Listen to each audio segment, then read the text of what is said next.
Another episode of Real Ranked is back. We are going to be talking about Pixar movies and putting them on a tier list. So stay tuned.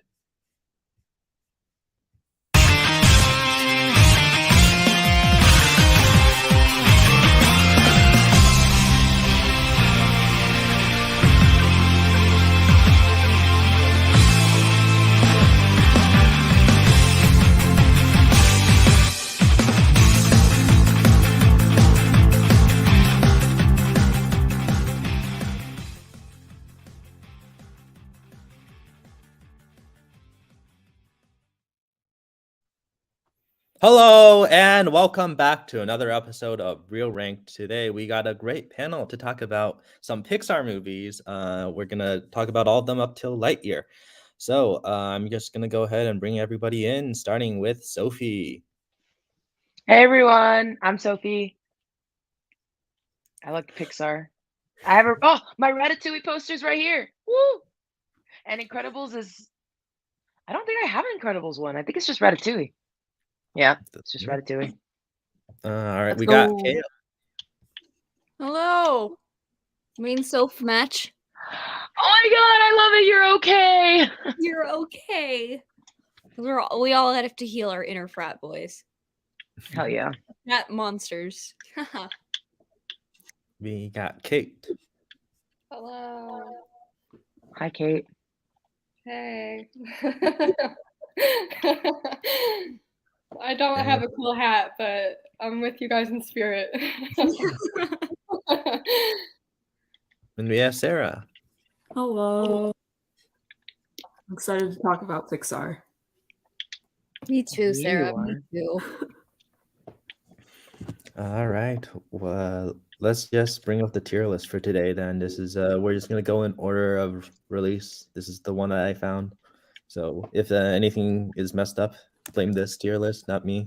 I didn't actually double check to see if this was the right release date order, but yeah, I guess we can go ahead and we'll start off with the first Pixar movie, Toy Story.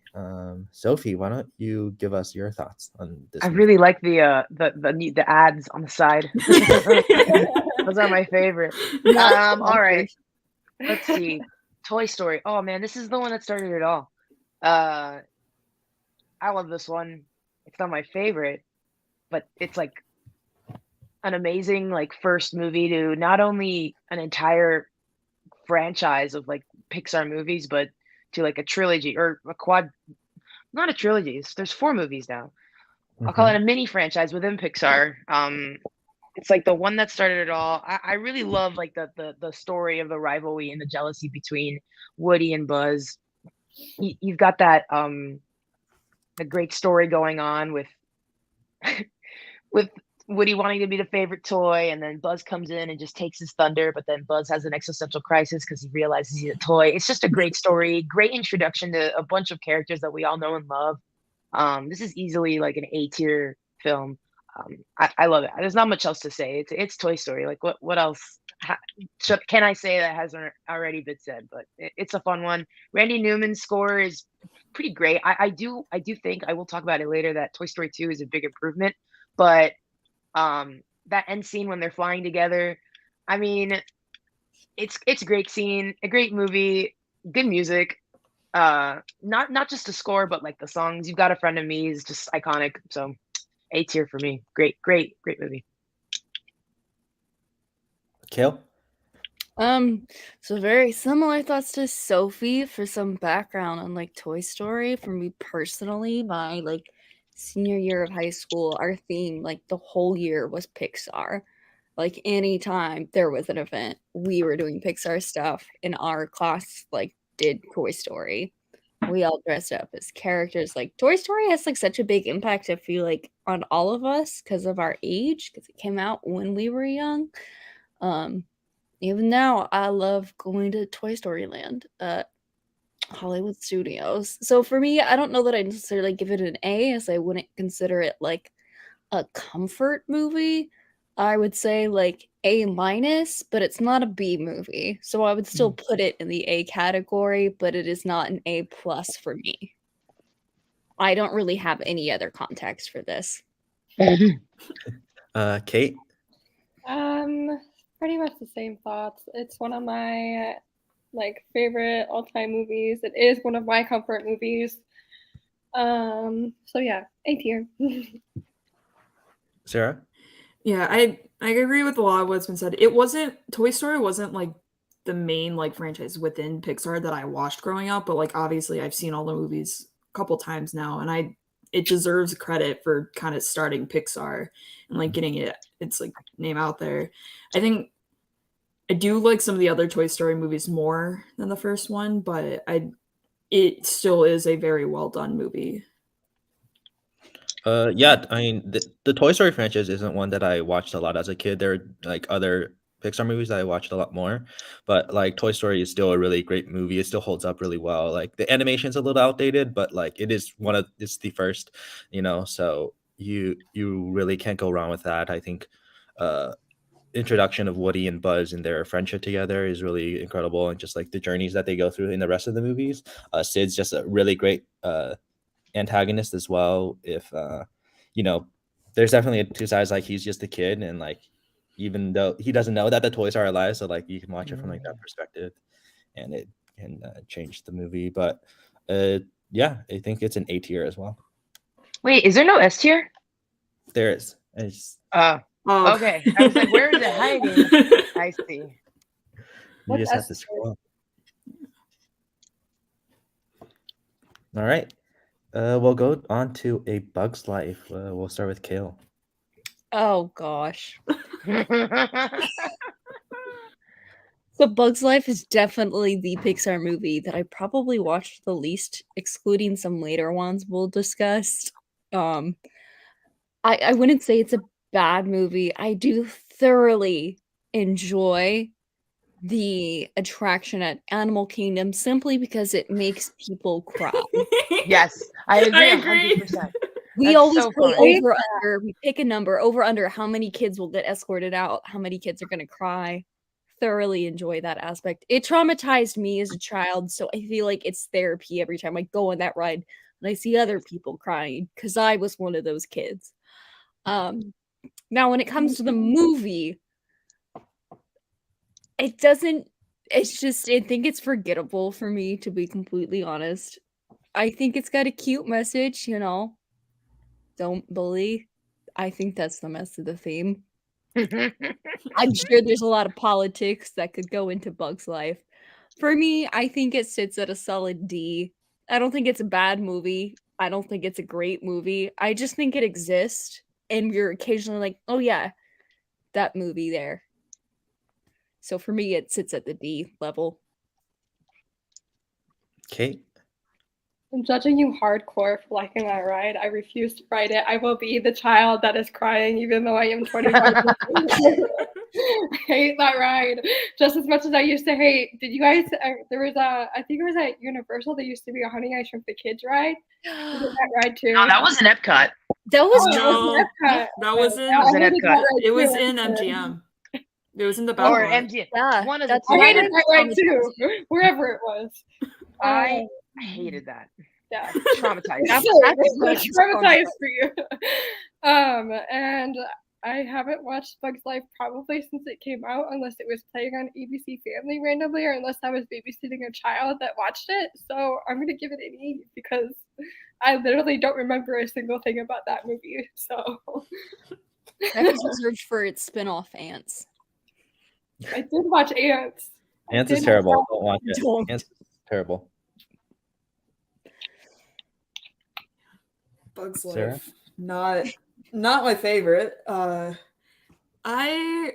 This movie scared me a lot as a kid because I never been a fan of bugs, but also like the grasshoppers are kind of scary, and like I don't know, it's just it doesn't have the same charm as like a lot of the other Pixar movies do, but yeah, it's like I don't think it's a terrible movie. Like there's like elements like here and there that I enjoy, like the circus stuff. Like I do like that part, but like it's just in general the whole movie it's just not very memorable compared to a lot of what Pixar has. But I do like the attraction in Animal Kingdom. It's so funny. I think A Bug's Life is one of Pixar's most underrated movies. I watched this more than the Toy Story movies when I was a kid. He's But such a psychopath. Interesting. I think the world that it creates is really interesting. Like I think it's cool to see like just these boxes and stuff, like seeing it when Flick walks into goes and recruits like the circus animals, and like he's the world is just like really large, and I think that like is really creative. I think that adds a lot to there's like a really fun cast of characters too. I think the whole circus troupe is great. I think Heimlich is iconic. Slim, who's just a prop and he gets that, and I think he's a great character. I think it's just a fun cast of characters. Really great voice cast as well. Kevin Spacey is fantastic as Hopper. He's very great cast, and then following it up with Kevin Spacey. It's very realistic to how he is in real life. That is fair. It works very well. Randy Newman has a really good score. I really love the Bug's Life suite, and it's hard to be as good as Toy Story as like their second movie, but I think it's still enjoyable. And that's also the first one of bloopers, which is amazing. Didn't Toy Story have bloopers? I remember seeing bloopers for Toy Story 2. Toy Story 2. Oh, okay. Okay. But I'm putting tape in the back of your potato thing. I'm gonna put your scary eyes. I'm gonna do that. I love that. That was so funny. Oh man, A Bug's Life. I have such a hatred for the fucking questions I've gotten on the Pixar, like on the matches. I always get them wrong. Because we haven't seen it in so long. Like, I'm not gonna study. I don't care about these bugs. Like, stop. But I'll put that aside for now, and I'll say that the movie is actually pretty solid. But I'm in the middle here with Kale and Matthew, where it's really forgettable for me because I didn't really watch it a ton as a kid, as it also freaked me out. But rewatching it as an adult, I realize more. I appreciate the story, and I really like the characters. Like Kevin Spacey as Hopper is terrifying. He's one of Pixar's honestly one of Pixar's most terrifying villains. Like awesome job with putting that villain in a Pixar movie. And I love the music. Randy Newman, hot take, but I really like this score a lot better than Toy Story. It's just more fun. But yeah, I mean, I pretty much agree with a mix of what Matthew and Kale said, so I don't really have anything else to add other than that it's probably a lower tier for me, just because I don't really like if I do a Pixar rewatch, I will skip this one most of the time, but when I'm listening to my music, I will never skip the song. The song is so great. So yeah, I think those are my thoughts. I would put this in C tier personally. I would say D tier. I Yeah. still say D. D. I would say it might be like C minus. E plus. I wouldn't be upset if it was C minus, but I'm going. Yeah, I'll go like D plus C minus. Yeah. Okay, we'll move on to Toy Story 2. Kate, let's start with you. This is one of my all-time favorites. The comfort movie for me.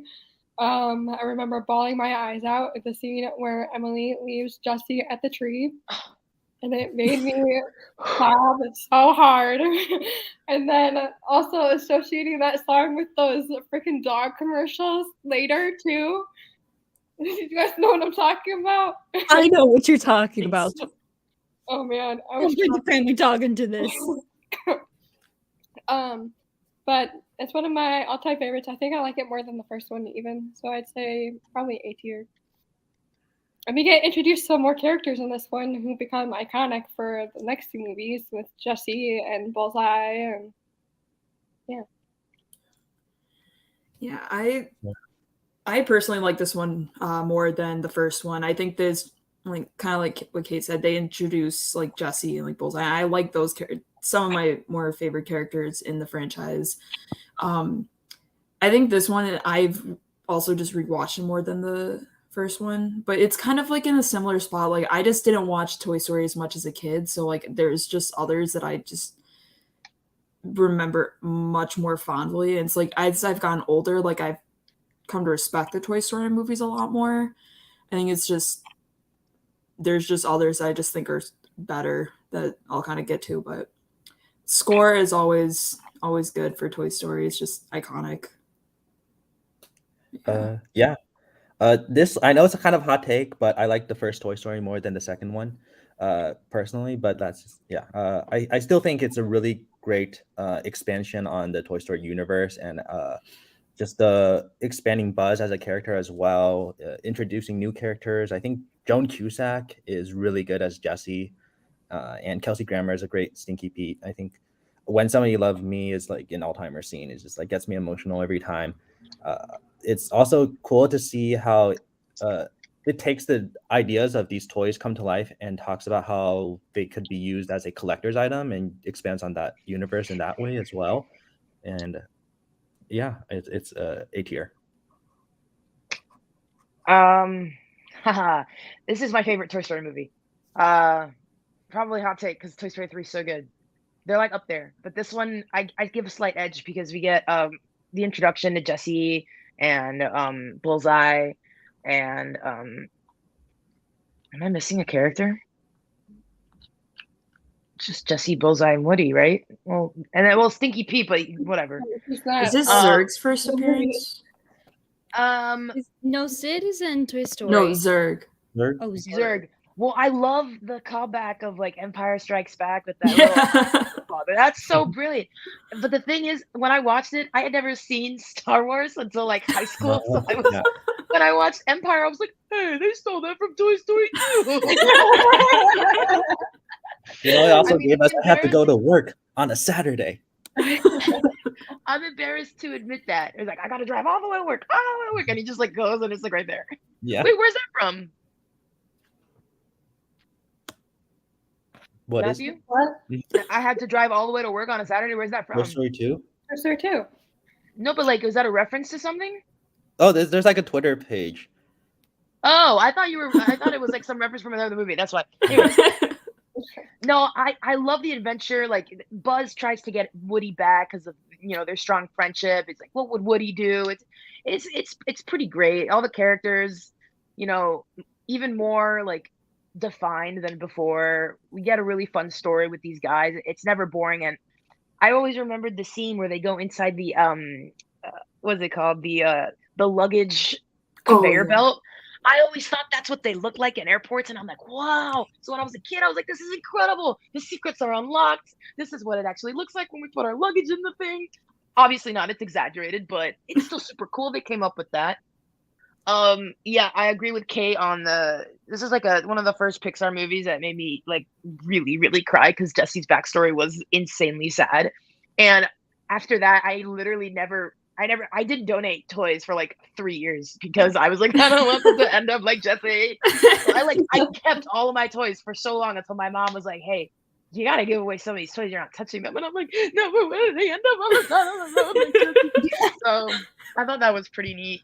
But yeah, no, this is an amazing movie. It's got so many memes, so much, and I a much better score than the first one. It's a lot more memorable, and the opening scene with Buzz in the video game with Rex playing, it was so good. It's fantastic. This whole movie is so good.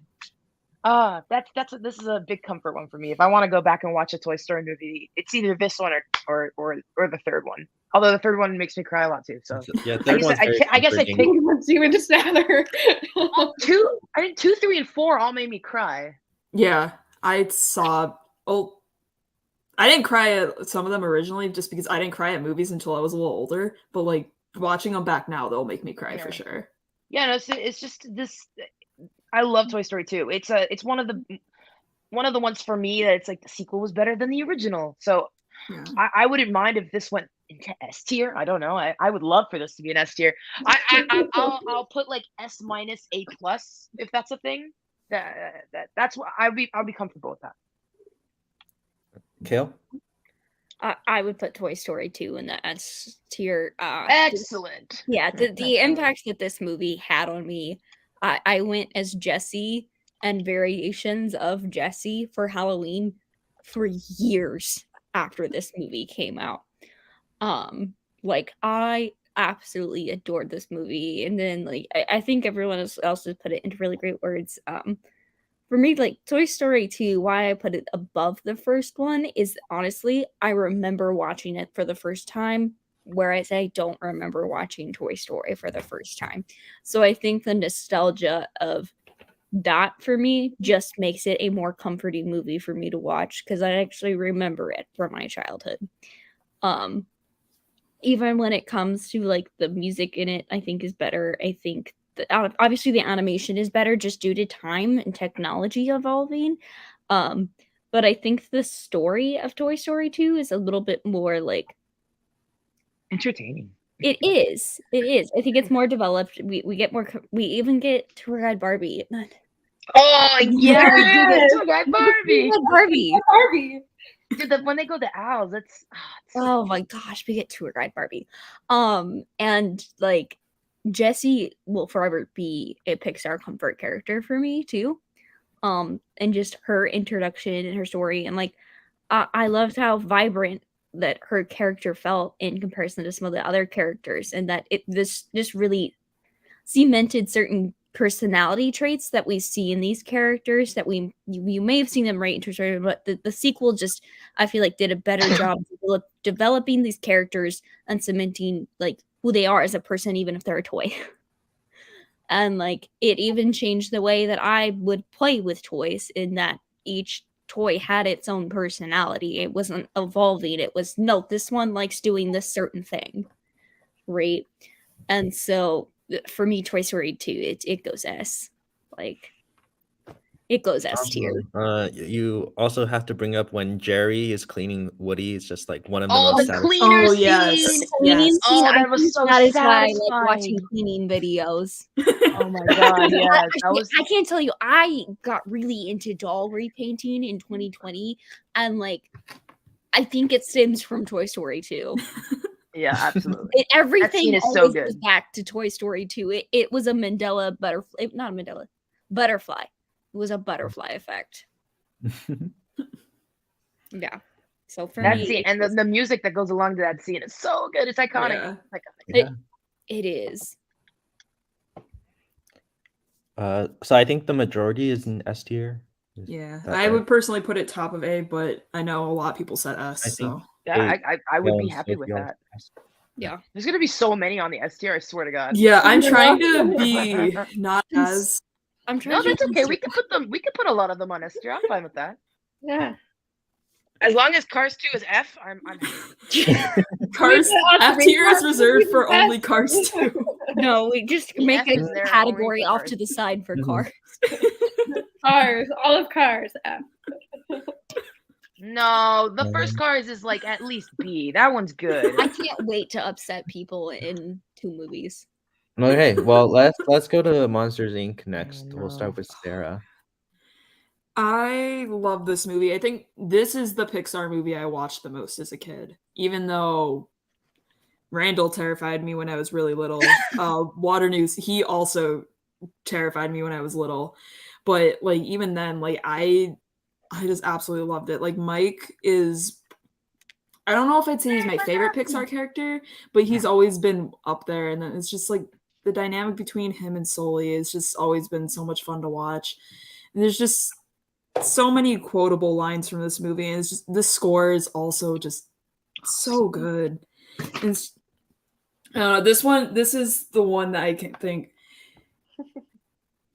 I don't know. It's just, I know like Toy Story has like a special place in a lot of people's hearts, but this is like my like Monsters Inc. and like Monsters University is a combo, just like the Monsters kind of like universe. That's always been my favorite like franchise of sorts, like within Pixar. So like this one just holds a really special place in my heart. Mhm. All right. Also, I just noticed the little Sully there. I love it. Oh my god.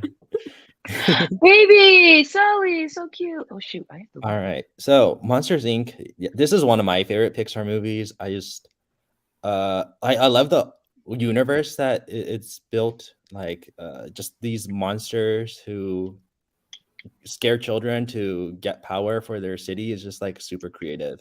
I think and then in the end, that like laughter is more powerful than scaring is a really great message. I think it's just such a smart movie. I think Sully and Mike, their relationship together it's one of the best duos in Pixar. They're just so funny together. So many iconic lines, like "Put that thing back where it came from," or so. It's a great So many one. iconic lines. 2319, like it's great stuff. It's really well balanced with its comedy and drama. I think animation is stunning. The hair on Sully's body is just incredible. There's also just a really great action sequence when they're in the door warehouse and like going from like door to door and like fighting Randy, which is like great. Randy Newman's score, the jazz, it's amazing. And the credits song is incredible. I think there's just John Goodman's the perfect voice for Sully. Just his very calming nature for this giant bear-looking creature it's the perfect it's perfect. And then Billy Crystal brings so much energy to Mike Wazowski, and it's really really funny. And then of course Sully's connection to Boo, which is like one of the most heartfelt connections, and like their relationship together. You really care for that, And Mary Gibbs, but lending her voice to Boo is just like one of the cutest voices ever. I can't believe you know her name. That's incredible. Yeah. Wait, so Mary Gibbs, is that the name of the actual voice actress? Yeah, Mary Gibbs. Okay. Her name is Mary I knew that was the name the of Boo. I knew that was Boo's real name, like in the movies. I didn't realize that was the actress's name too. Yeah. I think that's why her name is Mary, or like that would make sense. Her name is Mary because like it's not actually confirmed, but yeah, there's just like adorable. Like her singing in the bathroom is really great. You just can't help but smile when you hear her voice. I like hearing her say "kitty" is great. Yeah. And then Steve Buscemi as Randall is just. I didn't know who he was when I watched it as a kid, but now hearing it now, it's like it's so distinct and clear. But it just works so well for his character. So yeah, this is one of my favorites. Yeah, this is top 3 Pixar for me. It's I think one of the 3 that I have rated as a 10 out of 10. I love this movie so much. It's definitely one of Pixar's most creative movies, with the screaming energy and monsters just coming out of closets and scaring kids, collecting their screams for energy. Like, that's incredible. Who thinks of that? And then the end when they're in like all the doors, it's like, oh my god, this is so cool. I mean, I don't know what else I can say that hasn't already been said by everyone with the voice acting and the characters and the story and the put that thing back where it came from, so help me. Dude, if you stay till the end of the movie, they like finish it and they go, and so we put that thing back I think where it that came from. I think that's like one of the DVD like extra It's so scenes. good. It's like they finished it, like, can they put the thing back? It's so beautiful. And it's just it's really funny. Billy Crystal again, like Mike Wazowski and Sully's their dynamic is incredible. The script is so good. It works so well. You love all these characters, even though some of their motives are a little questionable. But it's so much fun. You have and it flies by. This movie flies by, and it's one of those movies where they Sully and Kitty, Sully and Boo, my bad. They form an unlikely friendship, and I love that trope of unlikely friendships in movies, and this one is one of the best. The score is great. Randy Newman really captures the feeling of the monster world while also providing a really like nice and somber, beautiful theme for Sully and Boo. It's heartbreaking every time I listen to it. It's in the end, like when he. She sees pictures of him like screaming, and she like gets super scared. It's like so sad. And when he finally sees her again, or when he leaves her at the door, it's beautiful. I really love the bond, the relationships, the music, everything about the movie is incredible. And I love how creative it is. I mean, I could have never thought of anything like this before. It's so cool. So 10 out of 10. Oh, okay.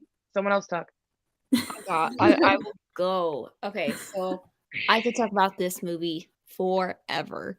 For me, like this is like definitely, like so said, top 3 Pixar movies. As you can see, Sully has always held a very special place in my heart. My dog was named Sully. 17-year-old Sully, who passed away last year. but I loved this movie so much as a kid. This is definitely the Pixar movie that I watched the most. I loved that the world building and just how colorful everything was. Like, it's like, yeah, Yeah. you have that color That's so good. in Toy Story and Bug's Life, but there's still it's still grounded in reality, right? Whereas with Monsters Inc., you have a Monstropolis that is its own city that Pixar built, right? And so they can do a lot more stuff with the color. They can do a lot more stuff with their characters. They're not kind of confined to this structure of, well, this is what a toy looks like, this is what a human, this is what a bug looks like, right? You don't have those limitations with Monsters Inc. And I love that creativity. The score, just absolutely one of my favorites. The animation itself, like I said, with each movie we find that it just the animation gets better and better, right? But like Matthew had mentioned, the hair when it comes to Sully, and then the running jokes that they have throughout the movie that, you know, as a kid you might kind of look over, but as an adult you tend to, you pick up on them. You're like, oh my god, this is a joke the whole movie of, you know, like with Mike constantly like, look, I'm in a photograph and there's something over. I don't That's one of believe the it. best running gags. that, I'm like, on the cover of a magazine. Exactly, right. It's just like it's a running joke with the whole movie, and we see it again in its prequel, I guess you could say. But for me, Monsters Inc., I would put it in A. I would not put it in S, simply because I just feel like those are reserved for the other How many ones. others? There's 2 others that I would put in S in this whole chart. Oh man, no. I have I'm too putting many. I would put an Monsters in- S. Dude, I'm fully prepared to put 10 movies at S. Like I would be okay if we ended up putting Fully it in prepared. S, but just personally for me, Oh. it would go in the A. Like, I love this movie, but there's other ones that I like more, and I feel like I have a deeper connection with, and I feel like do better as a Pixar movie.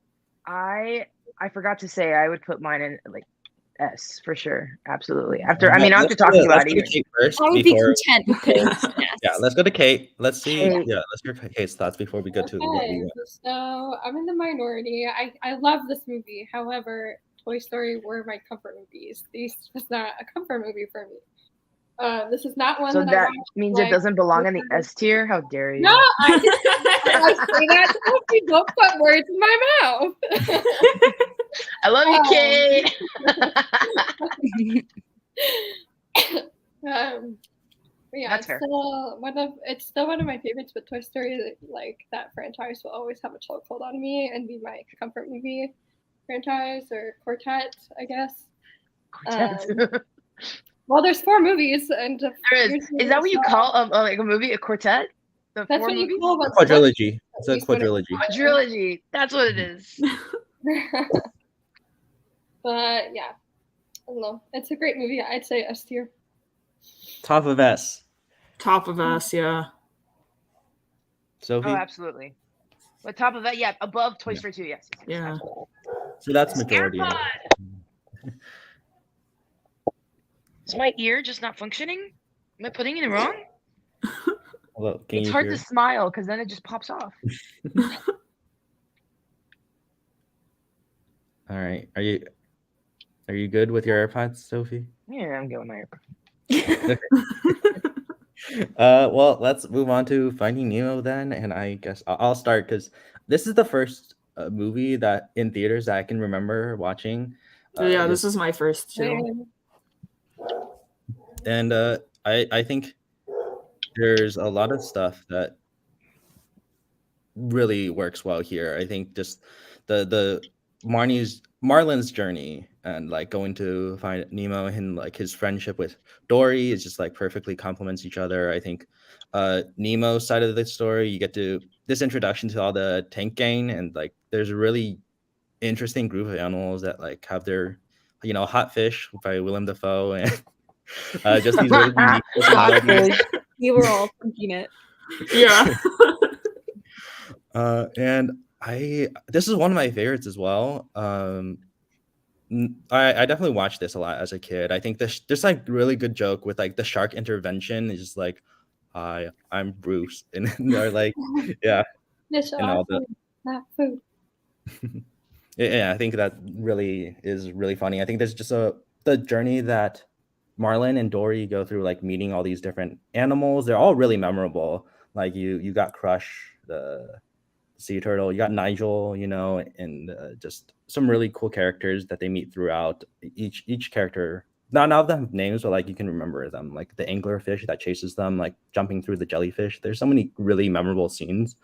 There's the iconic seagulls who only yell mine, just yeah. And Albert Brooks, I think he plays this overprotective father extremely well. I haven't seen as much of his filmography as I'd want to, but I think he's just really great in this role. And Ellen DeGeneres, she's iconic as Dory, yeah,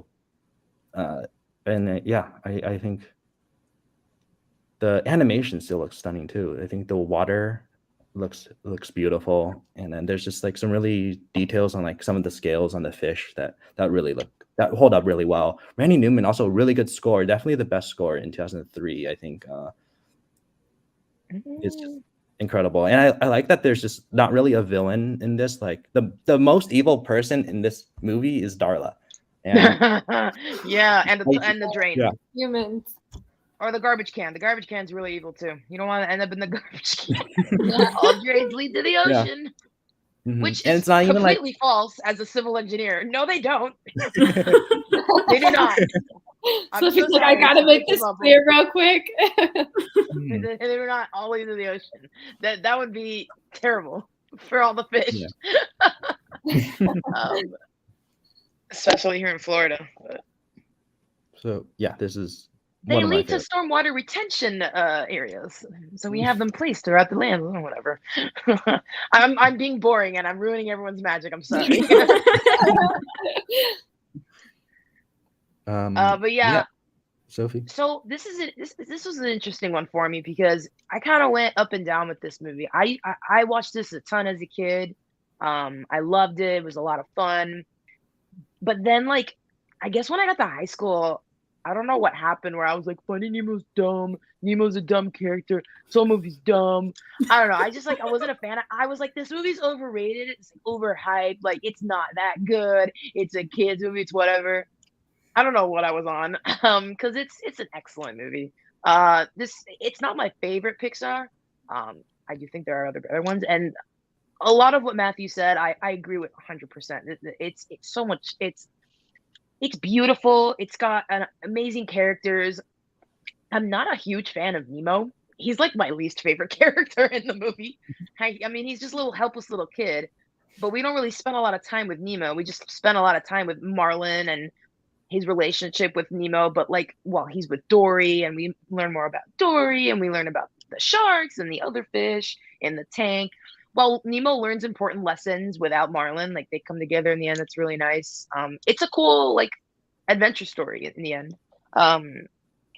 The music by Thomas Newman. Wow, Thomas Newman. Whew, this is one of his best scores. It's beautiful. There's something about the score that when you listen to it, you feel like you're in the water. It's so cool. Like, I feel like I'm moving with the fish.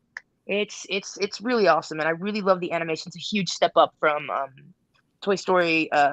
No, not Toy Story. What was it? Monsters Inc. Which Monsters Inc. was good, but this, you can tell like the improvement in the quality with all the colors under the water.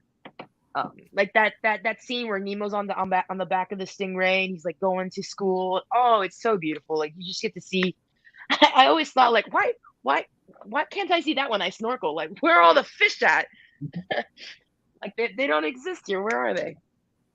But yeah, I think my problem with this movie is that I guess everyone loved it so much that I was like, but there are better Pixar movies. So I was just like, I put it off for a while.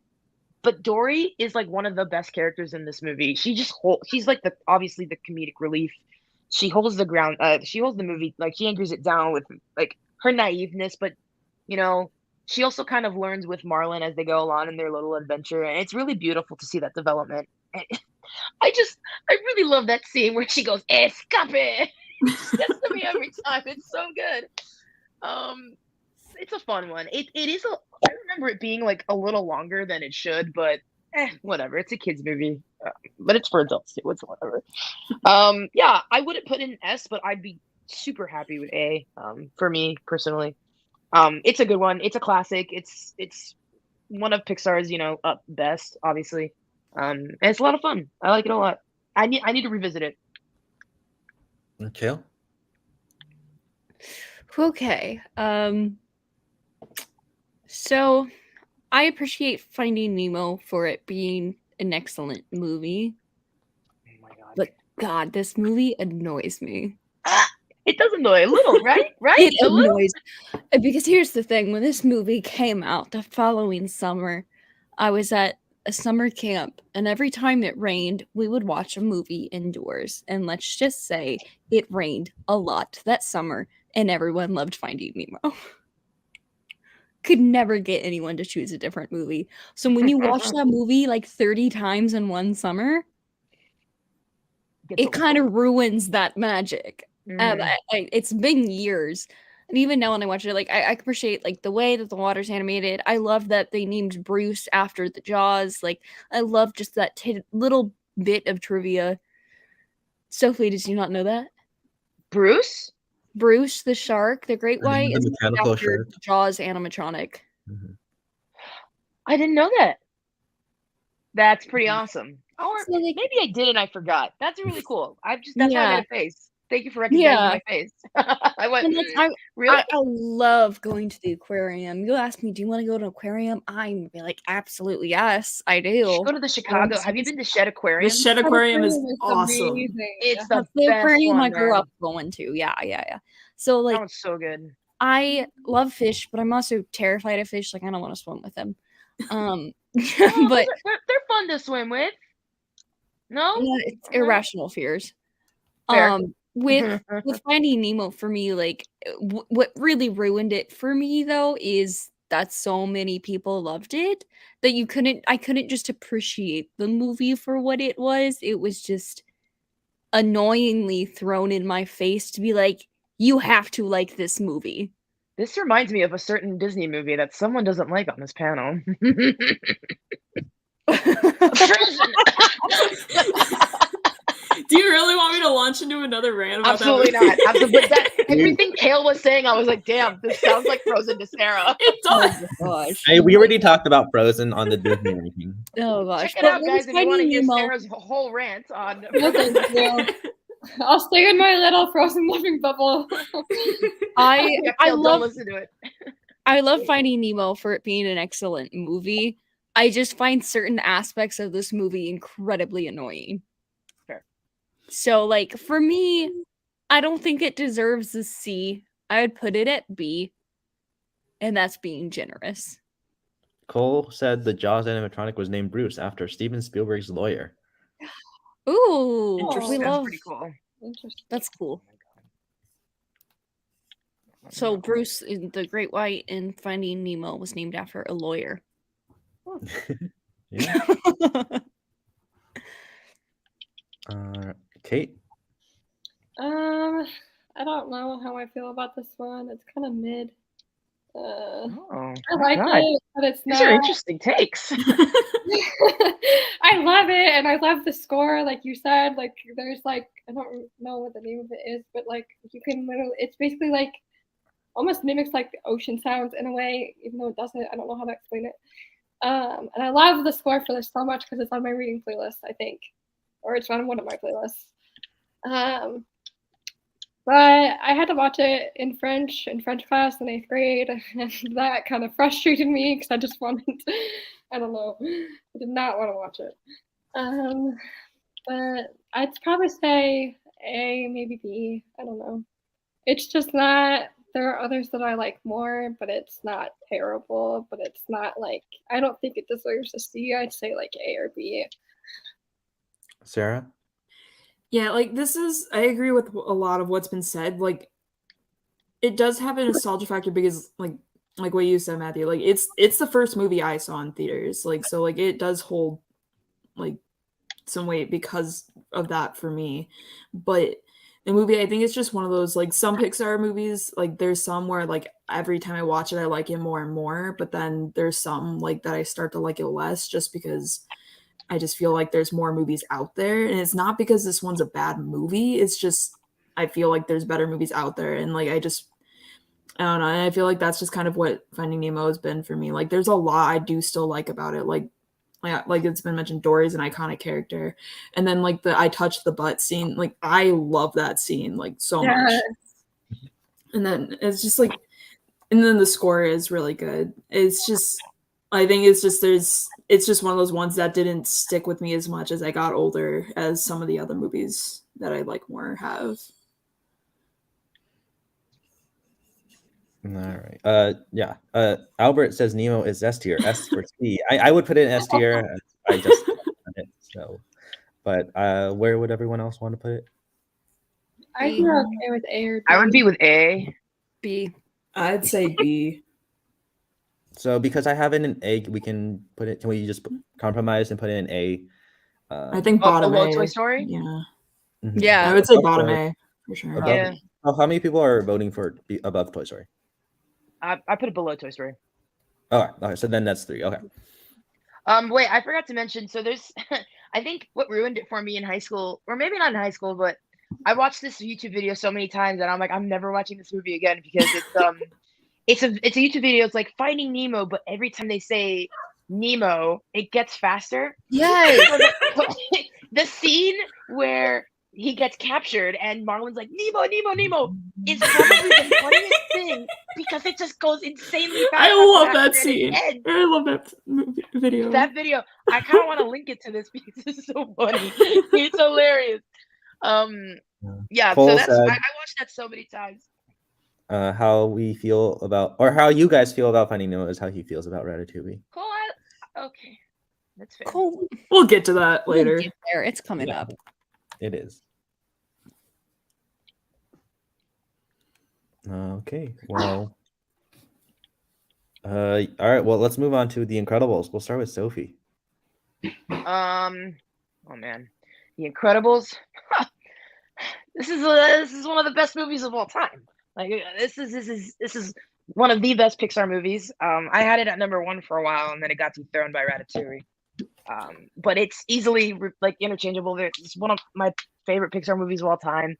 I distinctly remember going to the theaters to see this after school on a Friday, with my dad and my sister in 2004, and it was, I think, in the summer, and I had the best time. It was, I mean, it's a superhero movie, but it's also like a drama, and there's like family issues, and the villain is insane and incredible, and I don't even know what to talk about because everything about it is brilliant.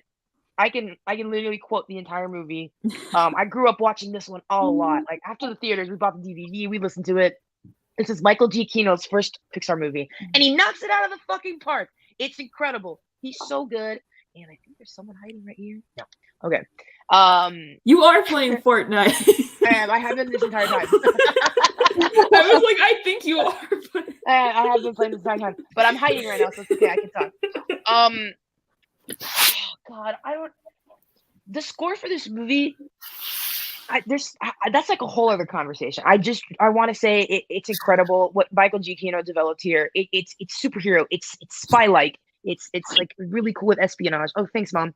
And it's so much fun to listen to, and it adds so much to the movie. Like without it, it wouldn't be as great as it is.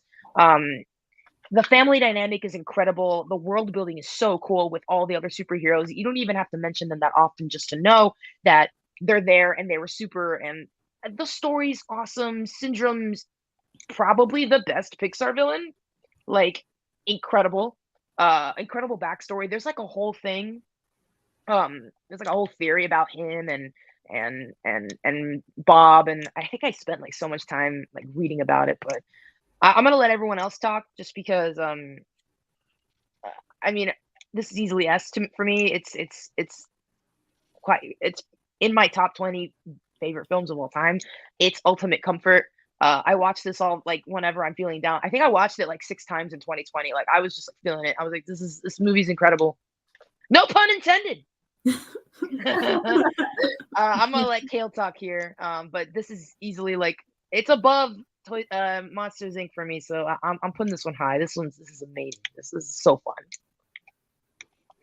Oh, I was even I forgot Yeah. to mention I was Elastigirl for Halloween like 2 times in a row. So Love that.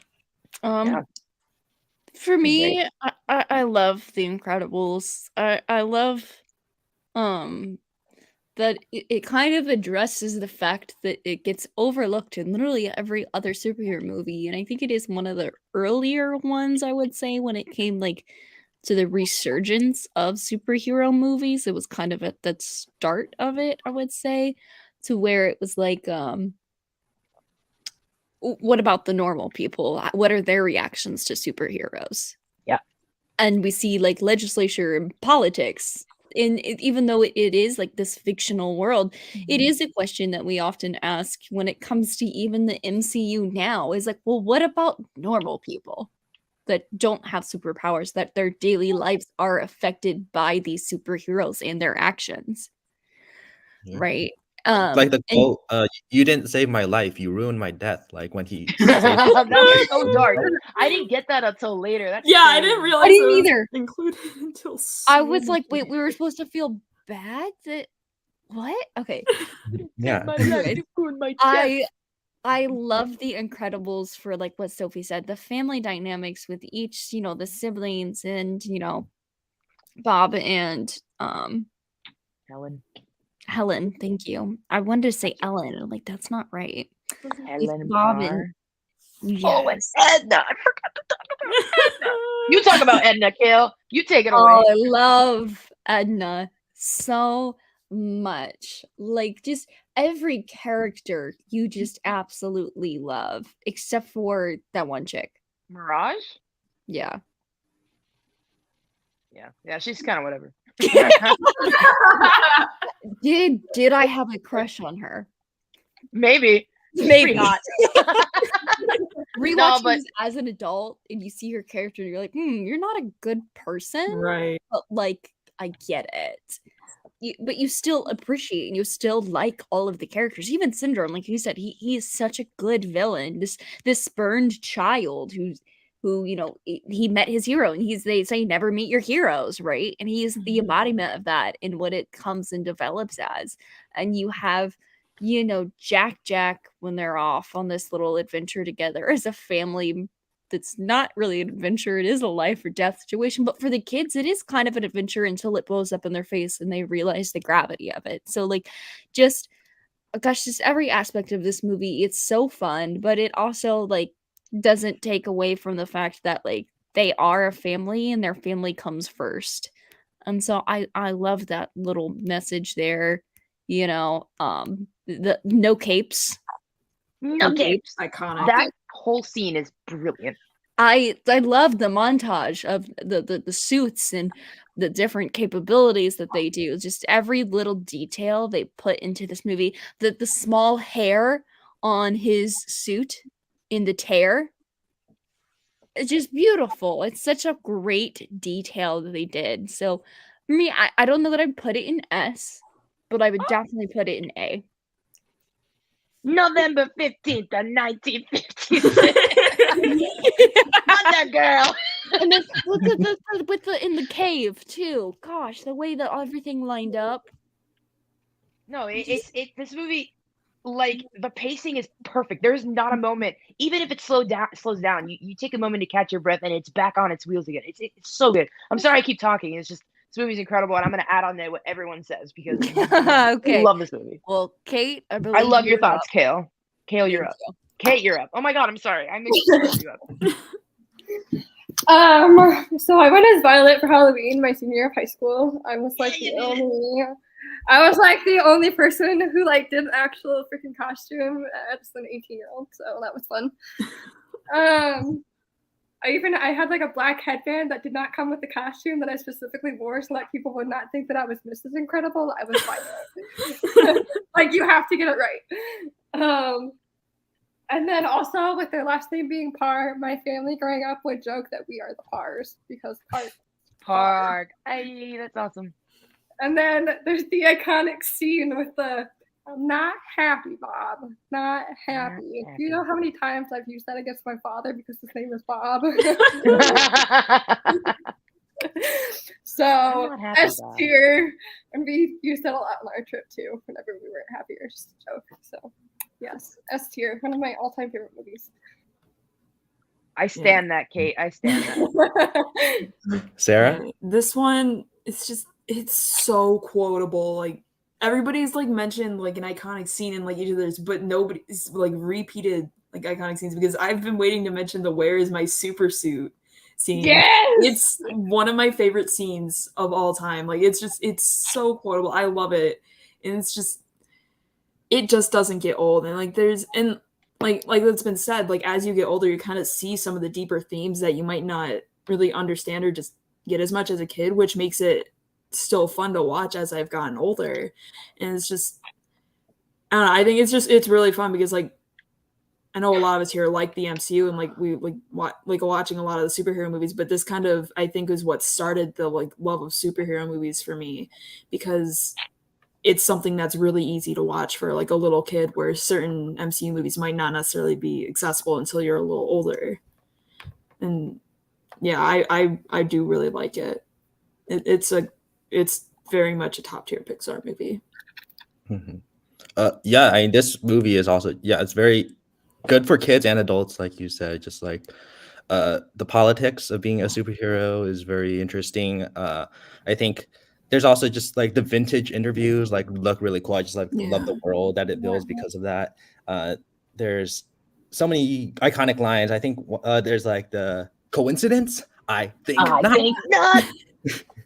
Or even like one of my favorite lines is when Syndrome is like, "You married Elastigirl and got busy."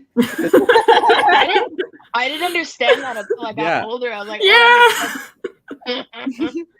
And that's one of my favorite adult jokes that like, you wouldn't get as a kid, but it's so funny now that when you watch it together, or like watch it when you're older. I think I love the scene where Dash just like starts running on water and like you just get so excited and you see him, and like that's the one of my music favorite. for that scene is like it gives me chills whenever I watch that scene because it's so well animated. I'm sorry I interrupted you, Matthew, but I had to add on No, you're good. Like I want you to like just like chime in if like I bring something up and then. I have to say this now because otherwise I'm gonna forget. Find it funny that we have that line in Incredibles and parents never got upset about that, but then we deal with periods and turning red and parents are throwing a fit. Yeah. Exactly.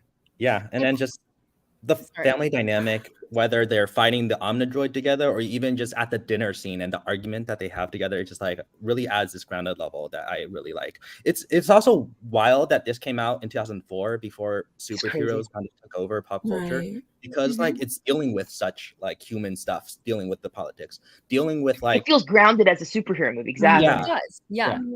Like making fun of superhero costumes and like monologuing too, like when you got you got me monologuing. Like it's wild that they bring the satire into a movie before the superhero genre got big. So brilliant. The script is perfect. It's perfect. I love the end where they're at the track meet as well, and they're like, slow down, and they're so proud of him, right? And they literally told their kid to lose. To come second place. Like, oh my god, you lost! I'm so proud of you. No, that scene where they're yelling at him and the guy next to them, they're like, "What the fuck are you guys doing?" Yes, it's so good. It's priceless, like, man.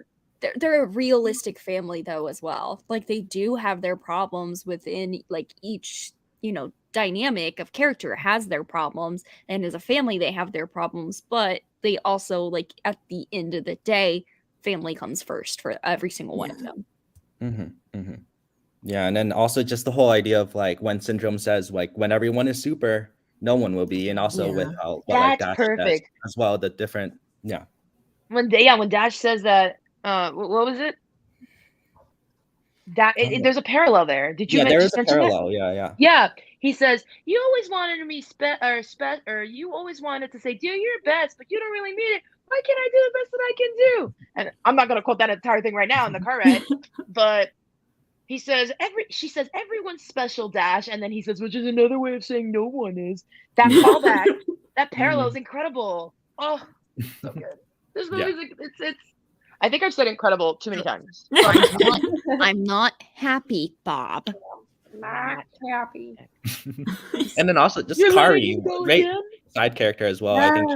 I think whenever Bernie's Kari the shows up best. and like as the babysitter and on the call, and then I think the whole there's also the Jack attacks. I think when Syndrome shows up and he's just like that's like not from the movie, but in the short, it's really funny when he's like, "What does Oh, the the S Jack stand attack for?" with the Mozart in the Yeah. background, just going insane. It's so good, Yeah.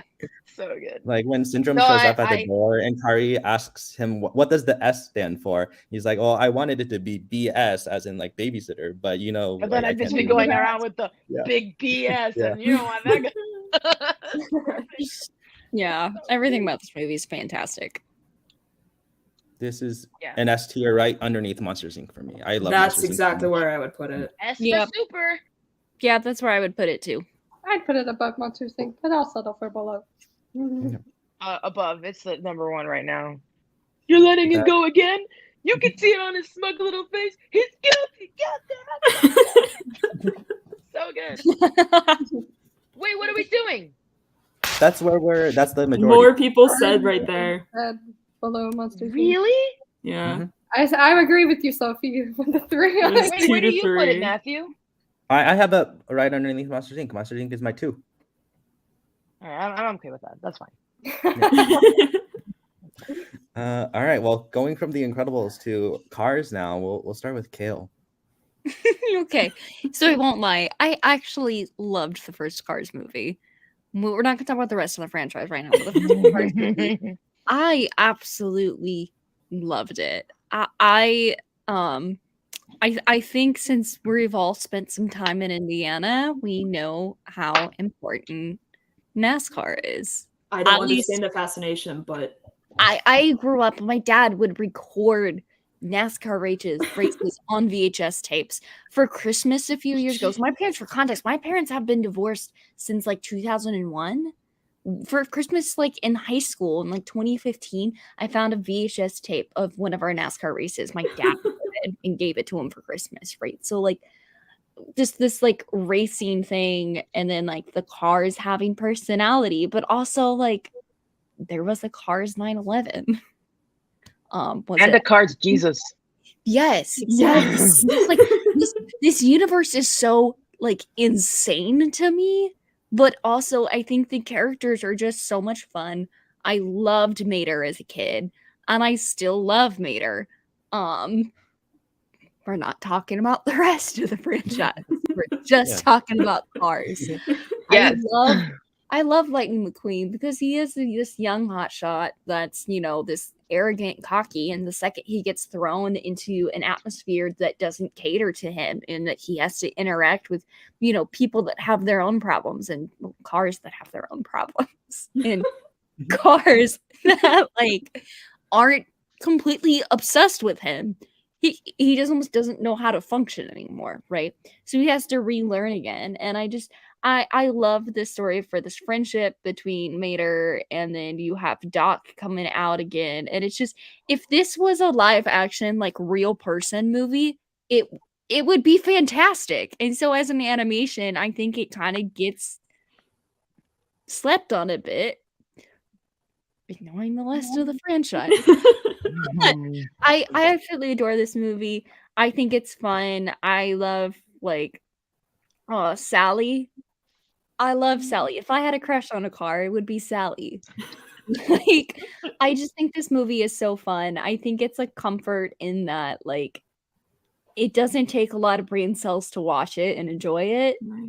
I don't really think there's much of an overarching theme, like what we talked about, the politics and the Incredibles, but I still think it's a really enjoyable movie. I would probably put it at C. I didn't say it was amazing. I just think that it is fun to watch, maybe if you're cleaning your house. Well, I think it's still it has a really good message about just like slowing down in life and like appreciating the small things, you know, like he learns humility at the end and like wants to slow down. Because remember in the beginning he just goes, I am speed. Yeah. You know? Yeah. Sure.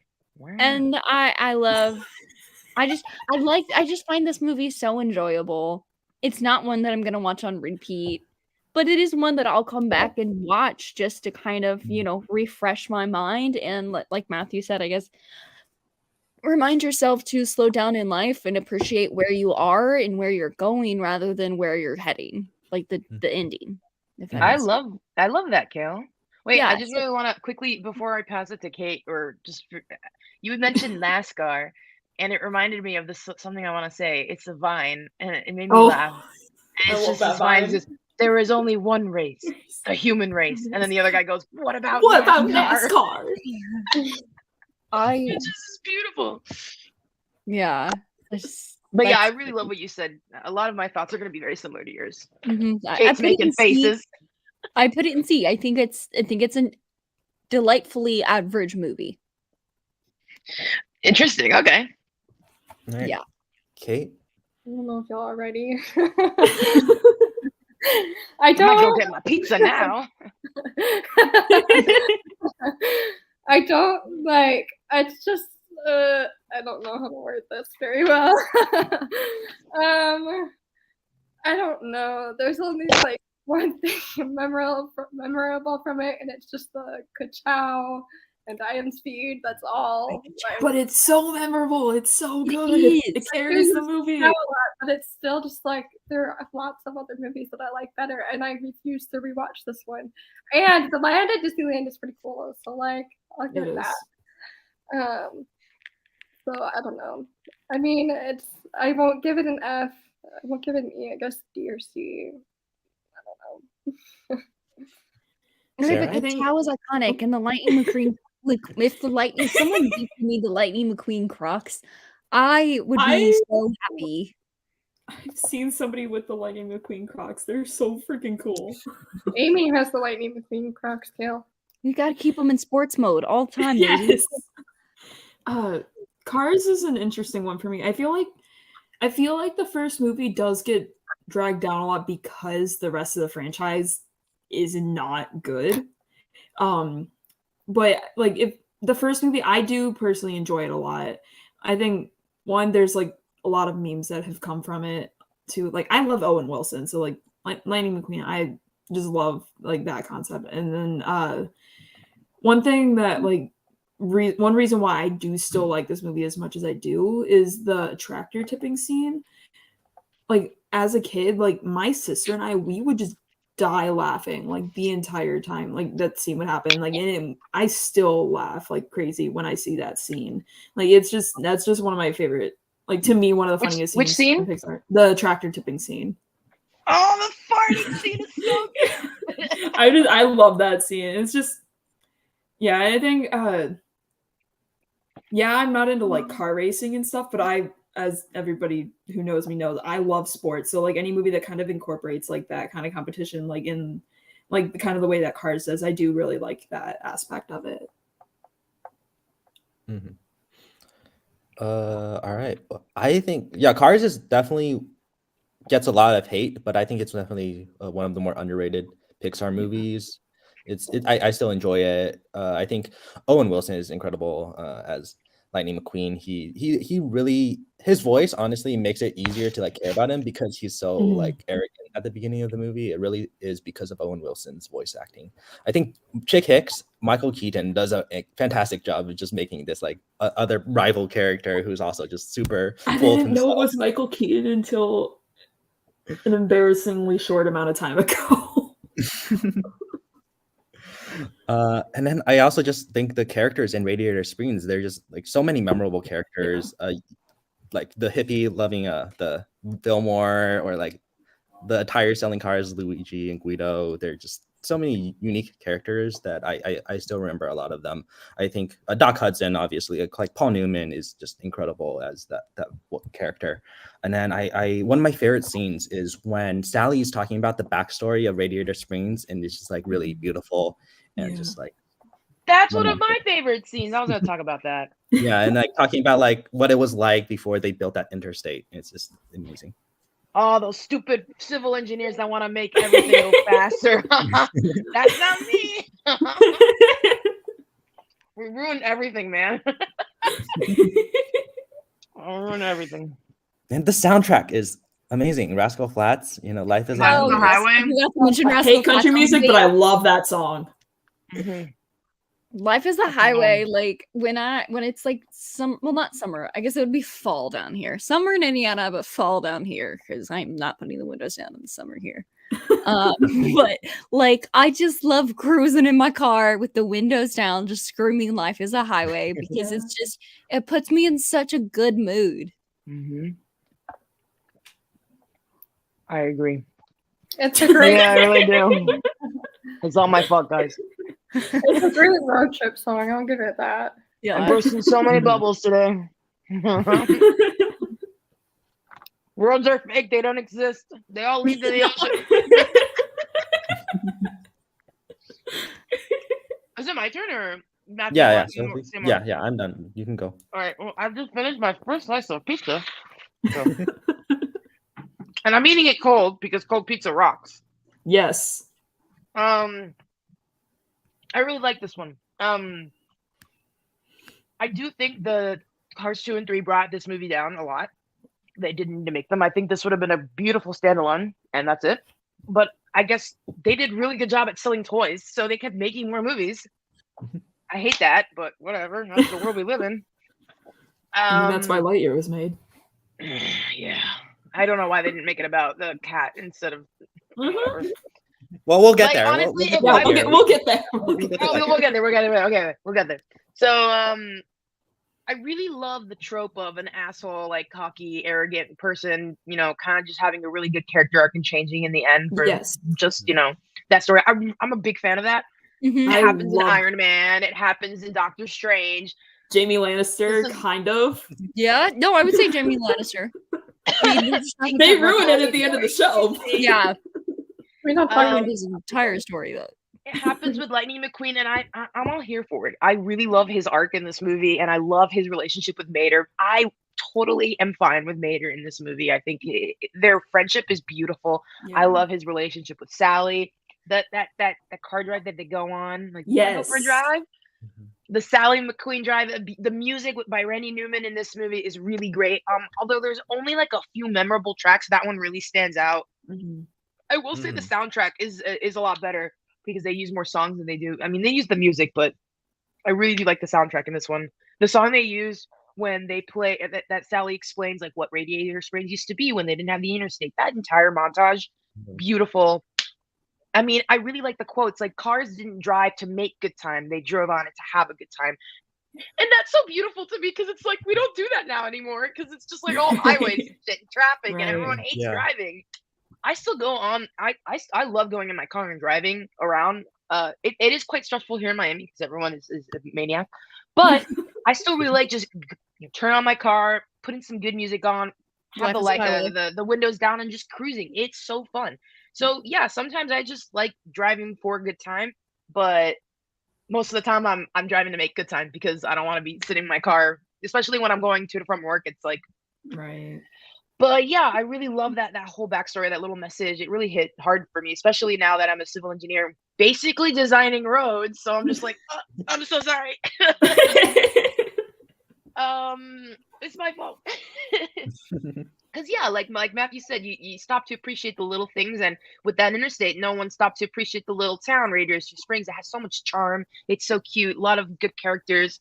I really like this movie. I think it's great. It's not amazing, but it is it's really rewatchable. Like I could watch it and watch it again. It's a lot of fun. I really like how they make him repave the road, and they're using that asphalt, and I'm like, ooh, I've made that before in a lab. I mean, like, I don't know a lot about cars, but I know about roads, so that was really fun. But yeah, like Sarah said too, anything that involves a sport, I'm in. And I really like how he progresses in the movie, where he doesn't really care at the end if he wins the trophy or not. It's just an empty cup. I really like that little message that Doc kind of him pushing him across the finish line. Kind of cool the way you mix it up. Like this. I think that's an ad playing. I was like, what is going on? I was like, listening to this. That was really funny. I'm like, it's not me, I promise. Yeah, Tier Maker has done that before. I definitely would. I put this at B. This is like a solid B tier movie for me. I Um, think it's a I'd B be tier content with movie, B. but because this is a Pixar ranking, I would put it in C. Yeah. At I'd- this rate, we're not gonna have any B's. We're just gonna have S, A, and then C No, and I've D. got some hard B's I'm gonna get to later. Yeah, there's gonna be some B's. Mhm. I don't mind putting it at C. I put like a high C then. If we do that, I because personally would have it this at is B. yeah. I personally would have it as a B as well. This is a solid B tier movie for me as well. Kate, where are you putting this? If Kale and I are at C, and then Kate's the I'll tiebreaker. put it at C, but like a mid C, not a high C. So I guess we're going high C Yeah. here, just in So general. we'll just Yeah. put it in Yeah. C. And That's a then, nice compromise. That's okay. okay. Yeah. Where do I have it ranked? It's 16 of 26 for me. So Where is it? I think it's 11 for me. No, 13. Oh, 13. wow. It's 13. It's pretty high. 18 for me, but like I still like the movie. It's just lower. As on my I've gone, the memes as I've gotten older is why I like it more than some. Yeah, definitely the memes make it better. All right. Well, let's go on to Ratatouille. Oh, I can feel Um, your excitement. We'll start with Kate. I don't know. It's not terrible. It's not great. It's another mid for me. I like it better than Cars. You're literally the worst. I don't remember a lot from this movie. It's You need to rewatch it. You have to rewatch I'll watch it with you. I'll watch it with you too. We'll have a Let's good put it one. on. Put it We'll on. have Right now. We'll have For a the Yeah, right rest now. of the tier list, we'll watch Watch Ratatouille this instead. up. This is a After the Ratatouille match, watch we'll party. watch Ratatouille. party. After the match, you can watch Ratatouille. We'll watch Ratatouille. But yeah, I'd say probably like a B. All right, Is Sarah. that all you really have to say about this wonderful movie? It's okay. We can fill up the time. Thank you. Yeah. Ratatouille. Oh my god, this movie. I love this movie so much. There's so much good things I could say about it. I think like the score is just I think It's the Sophie's keynote obviously the kind of person that got me into like listening to more scores, but like Ratatouille is the movie that really made me Ratatouille and Interstellar are the two scores that made me really, really want to listen to more scores and made me pay attention to it. And Ratatouille is just something like that. I just feel like it's so well made. And like the scene where Remy's like kind of scrambling like through that one building and then he like comes out on top and like looks over and he sees the Eiffel Tower and sees like the Paris skyline and everything.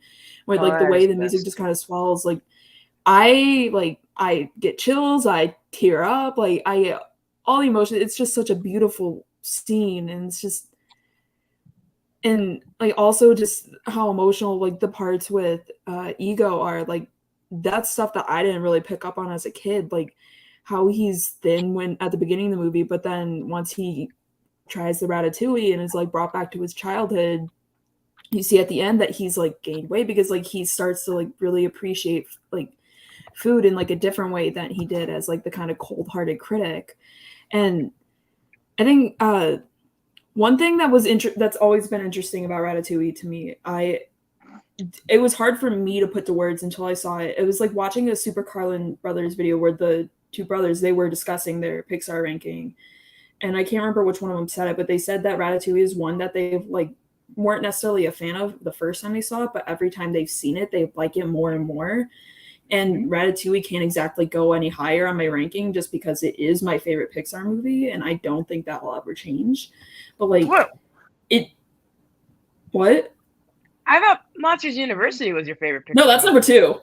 We can Oh, we'll get wow. to that. No, Ratatouille is just always.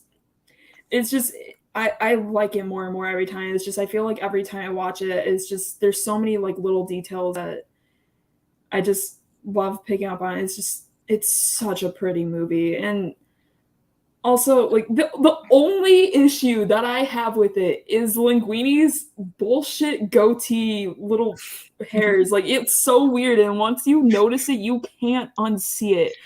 But everything else is incredible from this movie. I love it so much.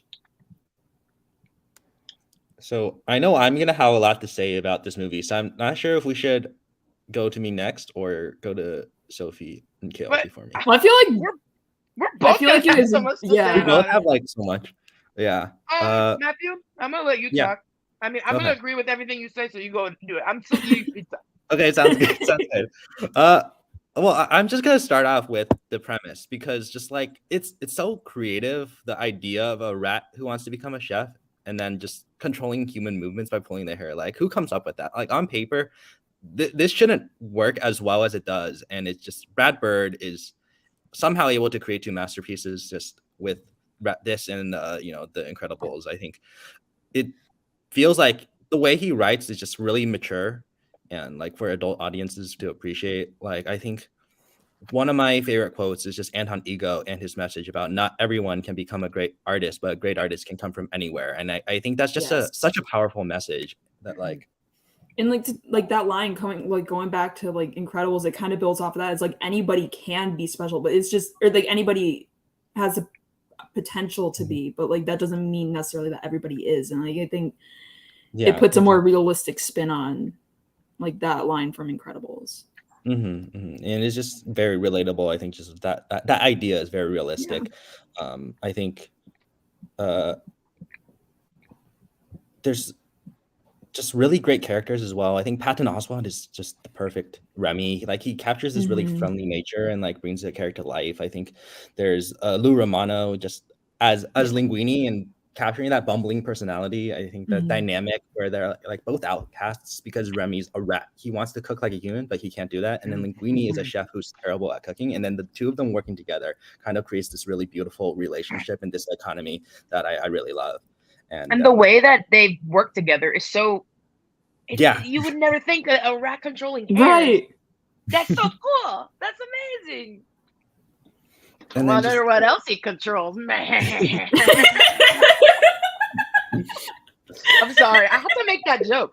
It's a meme. Yeah, there's just that the relationship, like when Linguini first brings Remy to the house, and then like that night, he stays over, and then when he wakes up, he like thinks that he's gone, he left and stole his food, but then he's just making breakfast for him, and it's just like God, I really love that scene. Yeah, it's like when that relationship is really great, and then Colette even too, like just this very powerful character, like the only woman in the kitchen, and she's just like such a strong character, and like her relationship with Linguini is also just really good. I think, like when she leaves the kitchen, but then she sees the cookbook. She sees anyone can cook and then goes back, and it's just like I really love that scene. Oh, Matthew, that scene with the music in the background where it goes no, it's so good. It makes me tear up every time because then she looks at the cookbook and stares down, and obviously traffic is honking at her, and I don't know why this isn't working, but she just looks down, she starts crying, she's like, I'm being stupid. I should go back right now. Why should I discriminate against this really talented and beautiful rat? Like, I don't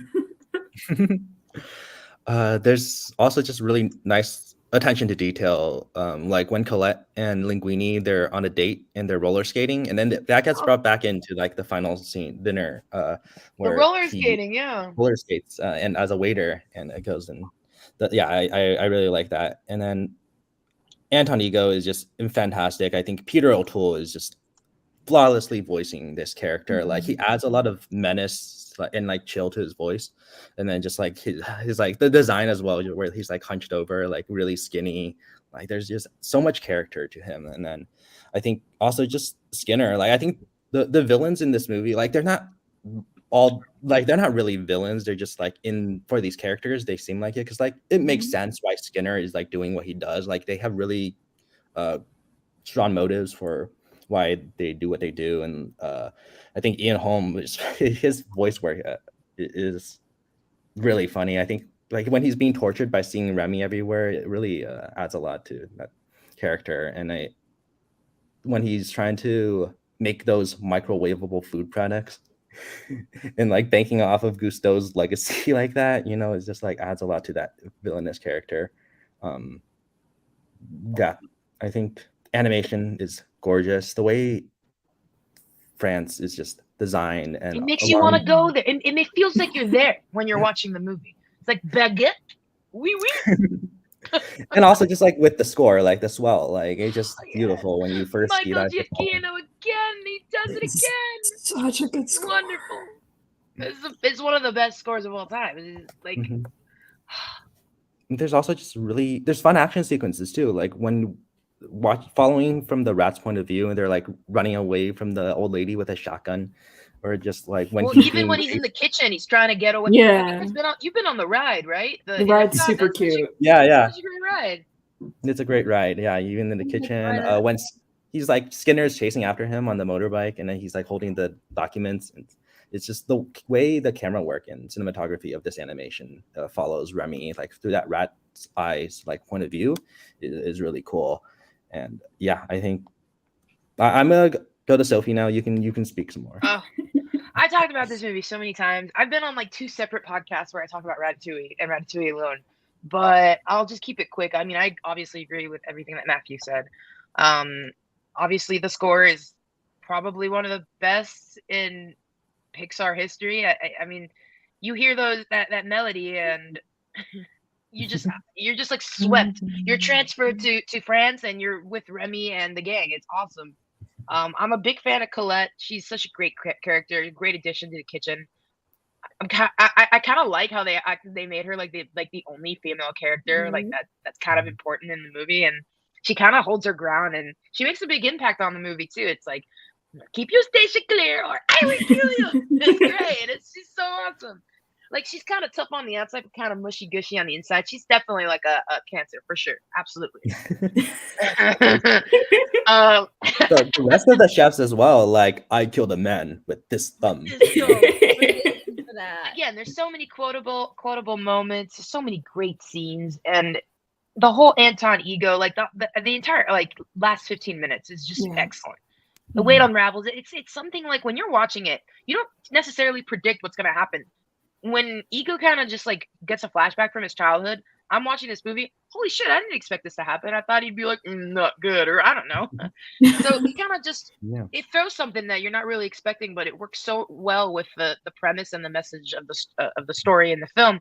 And like the I idea really love of a peasant dish that brings him back all the way, like to it's beautiful. I really love that, and I love how they had like Skinner kind of just like trying it too at the same time, just to see his reaction.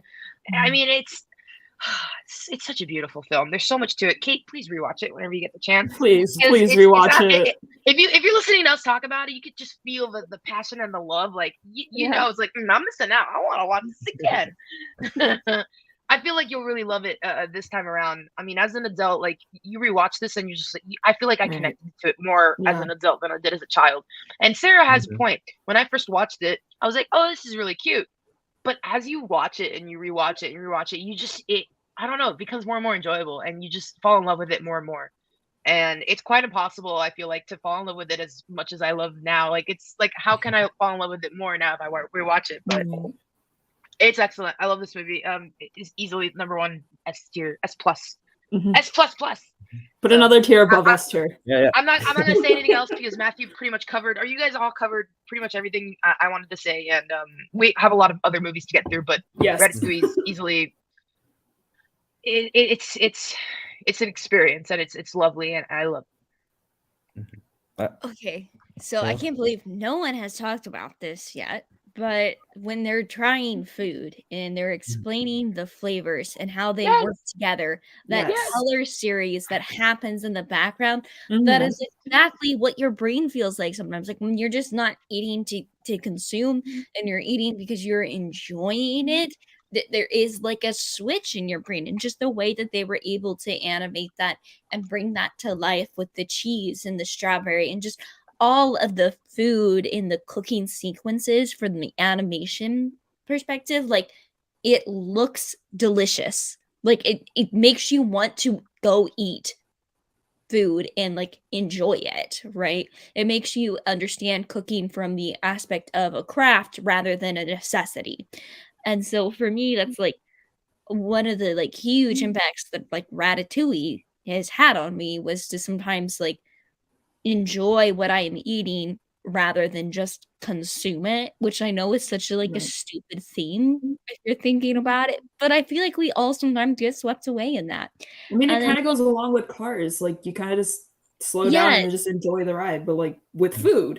Yes, like, exactly. Yeah, you appreciate it as a craft, and I love all of the characters in Ratatouille. They all have their own little quirks. It's the Colette and Linguini are the grumpy ex Sunshine trope. Like this was the first time I'd seen that, and I was like, oh, I like this. I like this a lot. I love this grumpy ex Sunshine trope where you have Colette who does come off as more like, guarded and a bit more of a grumpier character, and Linguini, who is just, existing day by day and is just like this kind of nervous ball of energy and sunshine, I feel like. But their dynamic just works so well together. And then you bring Remy into that as well. And as the movie progresses, we do see that both Linguini and Remy kind of lose sight of why they started doing that to begin with, right? Why they started working together. And, it became about this pursuit of fame and notoriety and success rather than good food. I love that analysis, Kale. Yeah. Thank you. Look at you go. I Kate, adore you're this probably like, movie. I'm sold. This is a movie. What did I miss? What did I miss? Literally, What I I love miss? Ratatouille. Also, Just Leif the way Esteem that the is way best. that this movie brings to life France, like Sophie had mentioned, as well as brings to life these characters that, like Matthew mentioned, on paper it does not work, but then they nailed it. And Michael Giacchino's score, definitely one of my comfort scores when I am writing and I kind of want to like speed write, or I want to really like finish this whatever I'm writing, I will put Ratatouille on. Or if I'm writing a more emotional scene, I will put Ratatouille on. And I never thought a movie about a rat would make me like a better writer. Wonderful rat. Like I think so that cute. every aspect of this movie it nails it on its head. I mean, just everything about it is fantastic. I would throw it in the S tier as well. I know we've talked a lot about the score, but also Les Festines by Camille is also just incredible. Like just a beautiful song. If I'm crying, I put that on. Like if I'm crying over something stupid, Les Festines, please play it. Alexa, play Les Festines by Camille. Literally, it's a comfort movie where, like Sarah said, you love it the more and more that you watch it, and my appreciation for the effort in the execution of this movie it grows with every time I watch it. Yeah. So. Top of S. Yeah, it is my favorite Pixar movie. I have it at top of S. Not top of us. So Monsters Inc. goes before it. Yeah, it's number one. Okay.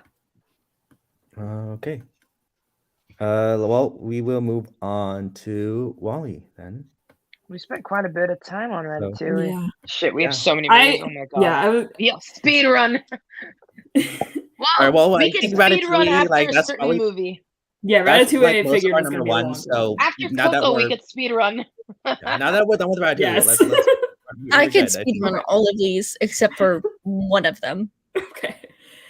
Okay. Wall-E. For the sake of time, I won't say too much. This is kind of similar to Ratatouille, where I've liked it more as I've gotten older, but like it's like animation is beautiful, but I think it's just because like there isn't as much dialogue, and like it's like I feel like the message does come across really well, but like I get bored a little bit more easily than I do with a lot of the other Pixar movies. And as a kid, I did not like this one because it was hard for me to still pay attention. But like as I've gotten older, I do really enjoy it. And I think it is a really cute movie. And like Wall-E is one of the cutest characters in all of Pixar for sure. I don't know what tier I put it on. I will figure that out as other people talk. The score. Talk about the score by Thomas Newman. I'll leave that for you. You can talk about the score. Steal that from me. No, I won't talk about. You can talk about it. That's like I the think one thing I wanted to talk about. I'll start by saying Wall-E has an incredible like first half. I think just the way the visual storytelling and how it's like basically silent, and like the visuals are incredible. Just like the world building of this post-apocalyptic world of Wall-E just roaming around collecting all these items really makes you care about like a robot. And then Wall-E's relationship with Eve is just like amazing. I really like that. Like, we can believe the romance better than most romance movies, and I think just the way they interact is really good. It loses some steam, I think, when we get to the Axiom. I think the Axiom, it feels a little bit like a different movie, but it's still entertaining to watch. It's just, it kind of slows it down. Though I do like the shift of like these really brown and dark colors of Earth, and then the very colorful reds and blues that we see on the Axiom of their different suits. But yeah, I think just some really good commentary on consumerism and just the dependence on technology as you see on the Axiom. But yeah, I'm gonna go to Sophie now. Oh man. I'm very similar thoughts to Sarah as I when I I remember watching this in the theater and we got the first row, so we were looking up the Oh, entire God. time and I hated it. I was like, this is the worst seat. Because we went, it was like on Christmas Day or on Thanksgiving or something. It was like a day that we had a family gathering and then we went after. And we went last minute and we got stuck with crap seats. But I went to see it and I really liked it, but as a kid, I didn't fully appreciate it for what it was. I think Wally, in retrospect, has one of the most important messages in like basically any movie that's come out recently or within the past 20 years, because it pinpoints like basically where we're heading if we continue on this path of technology and with everything going on with climate change and what we're doing with the environment, stuff like that, and sitting down and having everything else be done for us. Like, it's crazy. It quite possibly could happen, which is why it's so scary. But above all that, there's like a beautiful romance between these two robots and they just want to be together, and it's beautiful. But I really love the message in this film, and I love the animation, and I love Thomas Newman's score. Define Dancing is one of the best songs by Thomas Newman. Like, his score for Wally and Finding Nemo are incredible. It's really nice how they get different composers to score different movies, but for Wally, it just fits the vibe. You can just tell like Thomas Newman's style works so well for this film. And yeah, like Matthew said, I love the first 30 minutes of this film are brilliant. Like, yeah, some people can call it a little boring, but it's an excellent, like, really nice pace of a setup of Wally's everyday life on this abandoned planet. And it's really cool to see him live his life, and then all of a sudden it changed when Eve comes along. And I don't know, it's absolutely wonderful. I really love the I hate to say world building because it kind of just it's Earth and then space. But the world that they live in, post-apocalyptic, it's scary. But I mean, it might be us in 100 years. You never know. So yeah, once they do get to the Axiom, it does feel like a completely different movie, but it adds on to the film. And I really like the ending on when they get back and they kind of just start a new life back at the Earth. It's like a whole cycle. It's wonderful. I love this movie. It's definitely improved and gotten better as I've gotten older. It's aged very, very well. If anything, it's aging better every year. And yeah, that's pretty much all I have to say about the film. I'm gonna let everyone else talk. I find this movie so refreshing. Yeah. Like this, like you were mentioning with this score, we saw the same thing out of Newman in Finding Nemo with this feeling like you're underwater. When we have those scores that are in space and we have those scores that are in Earth, they are different, right? Yeah. And you feel like you're there, especially when they're dancing in space together. Yeah. That scene lives rent free in my mind. I think about it all the time. My partner and I joke that we are Wally and Eve. I have 20 plants and they do custodial at Epcot. So like we are Wally and Eve. And I love this movie, and especially the first half. I think for me the second half does lower the ranking for me just because it is kind of changing. But I love in the first half, going back to that, is when he's in his little home and he's doing the singing and the rain dance. I love that's a piece of our Earth, right? That gives you perspective, right? That this isn't Mars or different, this is Earth, right? So I just not find this movie refreshing. And I think Sophie's correct. The more you watch it, the better it ages. So I don't think anyone has said a tier. So for We can me, wait for Kate's thoughts and then we can go Okay. through our. okay, we'll tier it after Kate. Okay. I don't know how I feel about this one. It's definitely like one that I've, like you guys have all said, one that I've appreciated as I've gotten older. I watched it like somewhat recently, just like had it in the background. I was like cleaning my room or something. And the score is just beautiful, and just all the animation in this is beautiful, and the message that it conveys too, I think, was really early on for like climate change and talking about climate, like really showing us like what could happen and what probably will happen, unfortunately, if we don't start taking care of our planet. But I digress. But yeah, that's all I really have to say. Well, let's rank this. Where does everyone put this on the tier? I would put it in the C tier, personally. I don't know if it would be above or below Cars, though. I would say A or B. I would say It's a solid A. I If would I'm- even put it. I would dare put it above both movies already in A. I would not put it above Toy Story 2, but I would put it above Finding Nemo. I would definitely It's put tough. it lower Honestly, than I'd be those. happy anywhere in A. I think this belongs in A. This is definitely A tier, if not S, but A. Sarah? I personally would have it in B tier. I would agree with B, I guess, yeah. I Where would you have put it, Matthew? A, but bottom of A. Okay. So I think the best compromise is B. I think yeah. Sure. Probably top Yeah, of B. top of B. Okay. I guess it's fine. Then we will. Hey, we have a move B tier on. movie, guys. This is so interesting. Like I'm like, there are like 20 movies that I think just belong in S and A. Yeah. The rest are just like C and D. This was Sophie ranking. We would just have S and E. There's like in my opinion, Yeah. there's like very few mid Pixar movies. It's either they're really, really good or they're just absolute dog shit. Yeah. Oh my god, we're going to Up. Okay. Well, let's move on to Up, and I will start by saying the first 10, 15 minutes is a masterpiece. I think everyone agrees with that. Yes. And then I really love the moment where like Carl is looking through the pages of like the stuff we Matthew, did. you literally keep stealing everything that I want to say, and I hate you so.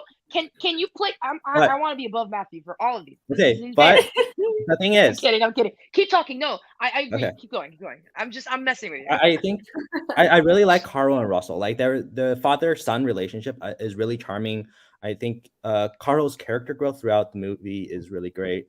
Doug is a fun character, but he's really there just for comedic relief. I think that once we get introduced to the dogs and we get introduced to Charles Muntz, that's where the movie starts to go into mid territory. I think Charles Muntz, I understand his motivation, but he's just not that interesting of a character. Not that complex as other Pixar villains has been. And I think like it's fun action, but the movie itself like isn't all that great because of it. Like I think amazing first 15 minutes, and there are a few scenes that I really love, but the rest of the movie isn't the best. I think the animation is gorgeous. Michael Giacchino has a stunning score. I won't go into detail because I know Sophie has probably more to say about it, but I'll go to Sophie now. All right, let's see. I think I like this movie more than most people because I don't find this movie boring at all. I did when I was younger. I thought it was. I remember watching it. They had it in 7th grade. I was watching it. They had it on the TV. We were having some pizza party. I don't know. They decided to put this movie on, and I had never seen it. So I started watching, and I remember the trailers, and I was like, "Oh, cool, balloons, whatever." So I started watching it, and they have the first 15 minutes, and my gosh, I remember like that whole scene happening, and then the entire montage, and then Carl just sitting there at her funeral and just walking away. And I had to leave the classroom. I went to the bathroom and I sobbed my eyes out on the toilet because I didn't want anyone else to see me crying. I was so upset. I was like, this is the saddest thing I've ever seen in my life. And I mean, now I would totally cry in front of everyone. But at the time, as a little 7th grader, I was like, I cannot let anyone see me cry. And then some classmate convinced me that she was like, "This is actually really funny. Like she's just sitting there with the balloon, like how stupid." And I was like, "You bitch! Oh my gosh, you have no heart." But that's one of the memories I have for the first time watching it, and I never finished the movie, so I went back and watched it, cried my eyes out again. But everyone always praises the freaking first 15 minutes, which I'm not gonna say are awful. They're not. It's one of the best like first like 15 minutes in like any movie. It's incredible. It has you hooked. But as the film progresses, you kind of just you go along with this adventure with Carl, and he's just like a stuck-up old man that just he's really stubborn, and he just wants to place his house above Paradise Hall. That's all he wants. And he runs into all these complications, and you understand how frustrated he gets. He runs into all these like he runs into Russell, who has to tag along with him. He's super annoying, but they build this really really cute relationship. Another unlikely friendship that happens in the movie. This is one of them. And you have Kevin, you got Doug, you got everything that gets in the way. And Carl's like, ugh, I have to deal with all of this, which is super understandable. I would feel the same way if I had one motive and all these things got in my way. And it's interesting because he hates it all, but that's part of the adventure he's going on. And I think that's one of the reasons why he held on to everything so much, so dearly. And in the end, when he's looking through the book about the stuff that we did, he ends up finding out that Ellie filled the entire book with their life because their life ended up being an adventure. And that part, literally, like it's not as sad as it's more like a happy cry, but it makes my heart hurt so much because it's so freaking beautiful. Because they lived their life and it was their adventure. And he did all of this after she died. And it was an adventure as well, all the friends he made along the way. And that scene where he kind of just dumps out all the furniture and to save Russell, to make the house work again when he's on the cliff. There's a song that plays called Memories Weigh You Down. Love the title of that song. It's so good. The score too. I don't even everyone knows the score is amazing. That's it. That's all I'm gonna say. But Okay. it's I'm not gonna get too into it, but I really love certain scenes of this film. And yeah, Matthew, the villain, I guess it's not very as complex, but I do appreciate how they kind of make his motives simple. I think that's the whole point, because he's just an old man that just wants one thing. That's pretty much it. There's not really anything complex about what both Carl and Charles Muntz want. They're old. They just want one thing, basically. But Carl, he learns to appreciate everything as he goes along, and he kind of just doesn't get stubborn, while Charles just gets more and more stubborn and more frustrated with life because he just wants that bird and he can't get it. Whatever. But I think that's the whole point. I'm like diving really deep into this. I'm gonna stop analyzing the film right now. I love this movie. I'm putting this at S tier. Okay, I'm sorry guys. I didn't mean to go on a rant. So this movie is my number one Pixar movie. Okay, cool. So I absolutely agree So with you loved what I said. I loved what you said. For Yay. me, why this movie I think had such a big impact on me was I actually got to go to a special screening of it with the cast and crew.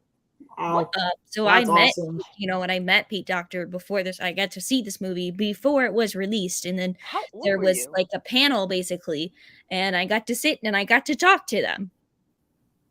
That's incredible. That's so cool. My mom's got pictures. Oh, I want to see This these was pictures. this is why I always say this is when I peaked in life. Yeah, This Yeah. is part of the peak. that's Right. incredible. That's so cool. Kale, Yeah. how come you didn't tell me this? I don't know. She was saving it for the Pixar. For the Was. Pixar panel. Yeah. Yeah, I was. But just the impact of this movie, like I said, for me, it's not just the first 15 minutes of this movie that is amazing. Exactly. It's literally every single minute. It's Mhm. the first Yeah. movie that features Cool. one of the first movies that featured like blood. I know we saw it in Finding Nemo. What it actually features something. A bird? No, I forget what it is. But when I go to Animal Kingdom and I see Kevin, I almost start crying love because of how much I Kevin. love this movie. Like, just Up as a whole, I love that, in the end he shows up for Russell, right? Who it's pretty obvious Russell doesn't have people that show up for him. And so it's not just this message of, life is an adventure, and like just because you're coming to like one adventure is ending doesn't mean another one's not beginning. But you also have that dynamic of this stubborn old man who doesn't have really anyone in his life, who gets like roped into taking care of this child. And like for Russell, people don't show up for him. And so to have that relationship where finally someone is showing up for him and he gets the Ellie badge. Oh my god. Yeah. It's so beautiful. I hear married life when I walk down Main Street all the time. And I have to like stop myself. Like I have to zone out so I don't start crying. Dude, yeah, it's so beautiful. Me and Sophie getting emotional over it. Dude, I might tear up because I was like, I almost teared up talking about the movie because I was like thinking about the whole scene and I was like, this is so beautiful. Well, I'm almost certainly going to tear up. I'm in a very emotional time of my life not even time of my life, week of my life right now. So yeah, extra hormonal. The color in this movie, the soundtrack and score, the characters, you know, yes, some of them are simple, but I think that's what makes them so lovable. It makes it easy to consume, but there is an analysis that is deeper than that's just on the surface there, you know. Anytime I see new Up merch, I'm there and I am judging whether it's good or not.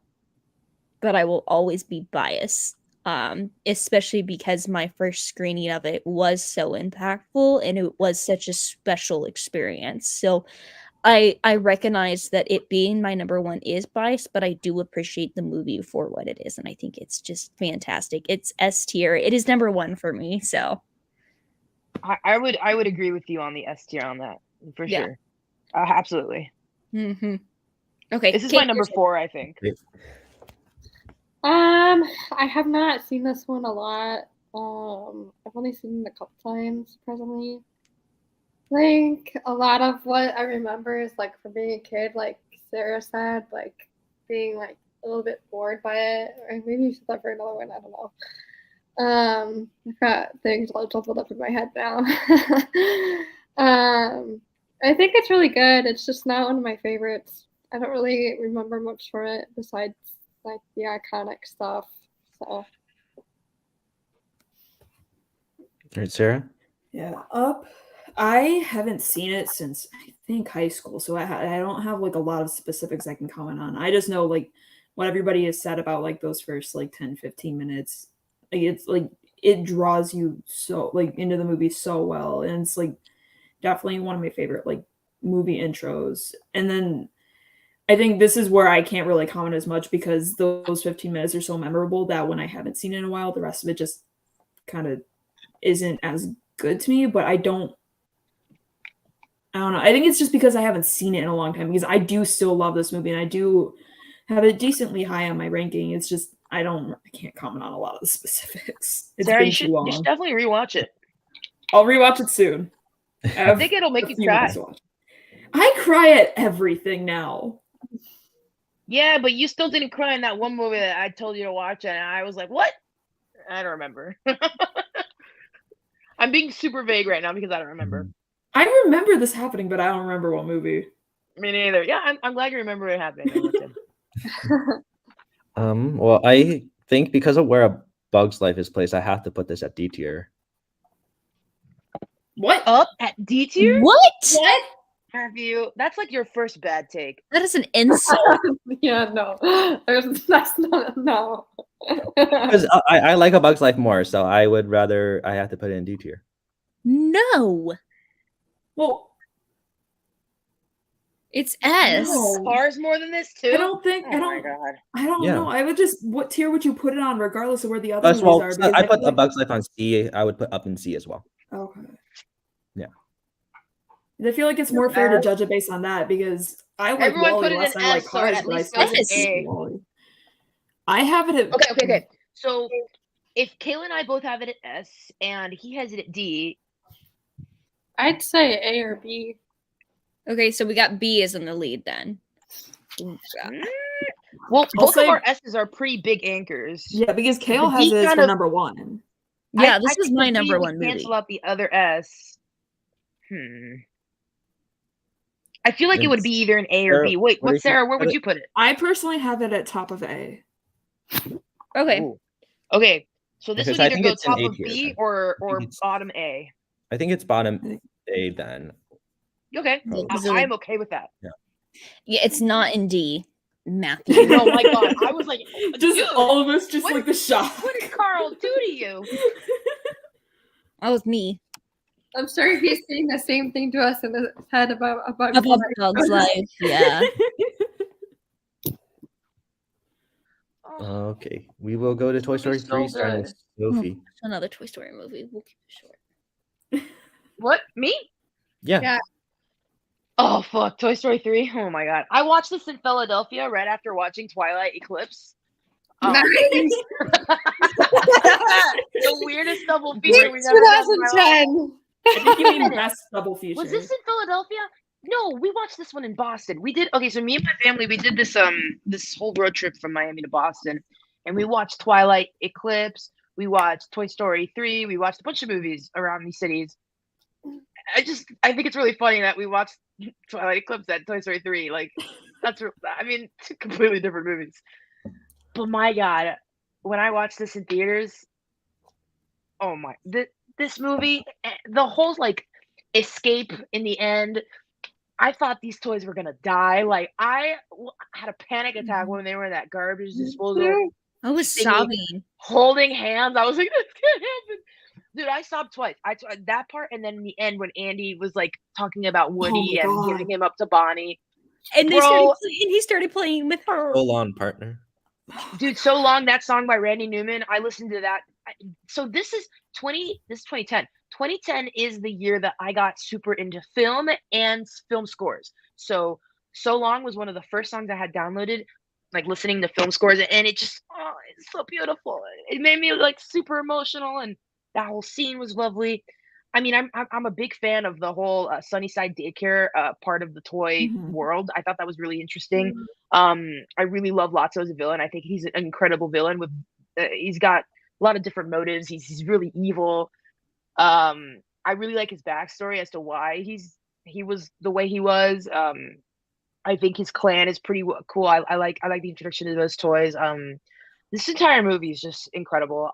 I think the main reason why I prefer Toy Story 2 is because Toy Story 2 to me is just more happy. This one just makes me sad because it's like the end of an era. I don't know. It's just like also, but this is also like infinitely rewatchable to me. It's just that whole like last 30 minutes of them trying to escape Sunnyside is incredible. That whole plan that they make, it's so great. And the whole thing of Andy growing up, going to college, like that's, I mean, it's reality. Like a lot of us, we move on from our toys, and it's hard to give up the ones that you held close when you were a child. I really like how Pixar really captured that whole feeling of trying to maintain, like, oh, what's your favorite toy, or which one do you want to keep? Like I kept a couple stuffed animals that I liked, from my childhood. I still have one. There's a monkey over there. I still have that I got in New York when I was like 10 years old, and I've had him ever since. He's a great monkey. Call him Coco. I'm gonna start Coco crying. the monkey. Yeah, sorry, I'm talking about my toys. But No. I really love this movie. I know I'm weirdo and I say S for everything, but I would gladly put this in S tier because it's such a great movie. There's I a don't know what else to terrifying say. monkey in Toy Story 3. Bro, oh, that's right. Okay, it's not the same kind of terrifying monkey as in like Rise of the Planet of the Apes, those movies, and then the one in no, it's not the same. Come on. This guy's so Who's cute. more terrifying, the monkey in Toy Story 3 or In Mogo? appearance. The monkey, it's adorable, right? It's so cute. It's a Build-A-Bear. I got him at Oh, I know. Build-A-Bear, so I'm just gonna throw him back in the bed. But yeah, I really love this movie. I'm gonna let Kale talk. Okay. I loved Toy Story 3. I love Barbie in this. I mentioned Tour Guide And Barbie. Ken. I have been waiting to talk about Barbie in this. I loved her character and I love her and Ken's dynamic.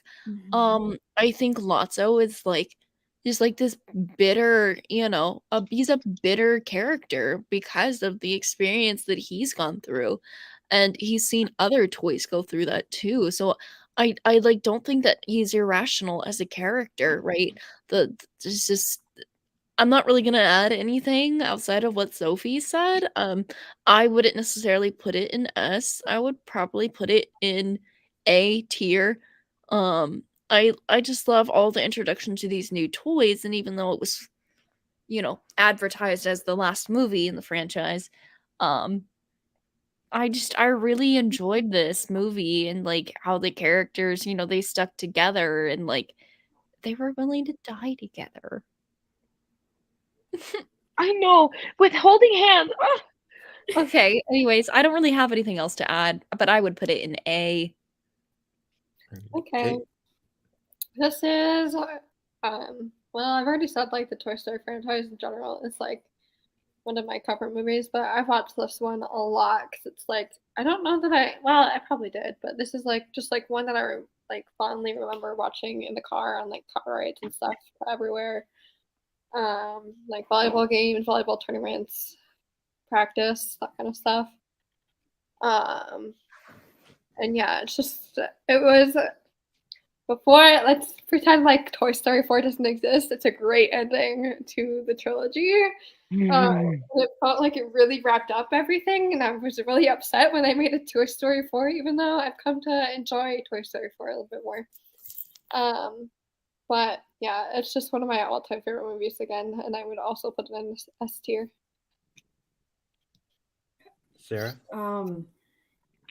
One thing I think Toy Story 3 is easily my favorite Toy Story movie. I think to kind of counter what Sophie said, she said she liked Toy Story 2 because it's more happy. I kind of tend to put more weight on movies that give me like a big emotional reaction. Toy Story 3 gives me that emotional reaction. I cry. I didn't cry the first time I watched because I was a soulless child, but I have found emotions and now I sob every time I watch it. Yeah, it's so like it's because it's so emotional. I think that's why it's my favorite Toy Story movie. And like when Sophie, what almost made me start crying though is when Sophie mentioned the stuffed animal. Like as like with Wasso, like I had my like a childhood like Minnie Mouse stuffed animal. Had that thing literally since I was like 9 months old. I lost it last fall and I like am sad like as hell and like it reminds me of Watso and like I'm tearing up right now and it's just I like seeing that now like it makes me understand more like where Laszlo's coming from because like you don't know like yes they're toys but like Toy Story makes you feel like your toys have feelings and like you don't want to like purposely hurt their feelings even if it's just a toy and like sometimes like it isn't just a toy to people and I feel like this movie I feel like hits that point harder like to home to me than some of the others do. Mm-hmm. Toy Story 3 is my favorite Toy Story movie as well. I think it perfectly wraps up Andy's story as this 15-year-old journey, and then it's also just the ultimate culmination of like all the themes that the Toy Story has been dealing with, just the fear of abandonment and like letting things go, just this loss that these toys are scared of being forgotten, right? I think it really deals with that really maturely, and I think the ideas of growing old as well is just really really well done. I think this movie, also just the prison break element to it, where it's so really good. Yeah, and brings us into this world of the daycare. It's very creative. I think there's just so many. The incinerator just like was heartbreaking. It was like I remember watching this in theater. It's dark for a Disney movie. Yeah. And then I think Barbie and Ken. I love the scene where Barbie's just like ripping Ken's clothes to get information from him. Right? Love it. Such a good I mean scene. that whole fashion scene with Le Freak in the background by Chic. Oh, what a great scene. That is a great scene. I forgot about that scene. You're right. Yeah. And then I was gonna bring up the monkey. I already brought up the monkey, but the monkey from Toy Story 3 or Gordo from Nope. Who's scarier? Gordo. Probably that monkey from Toy Story 3. Gordo genuinely terrified me and Nope. That's fair. But monkeys, yeah, this movie is one of my favorites. I love how it ends just with the camera panning to the clouds in the sky and just like ends like that, with like the walls that Andy had is perfect. It's pretty great. I do like the way it begins too. It's like a whole like Andy. It's like a very nice animated version of what Andy is imagining in his head. It's super epic. It's so awesome. Yeah. So yeah, this is S tier for me. I have it. I have it above Toy Story 2, but below the top 3. I agree with that. I can get behind that. Yeah, I'm chill with that.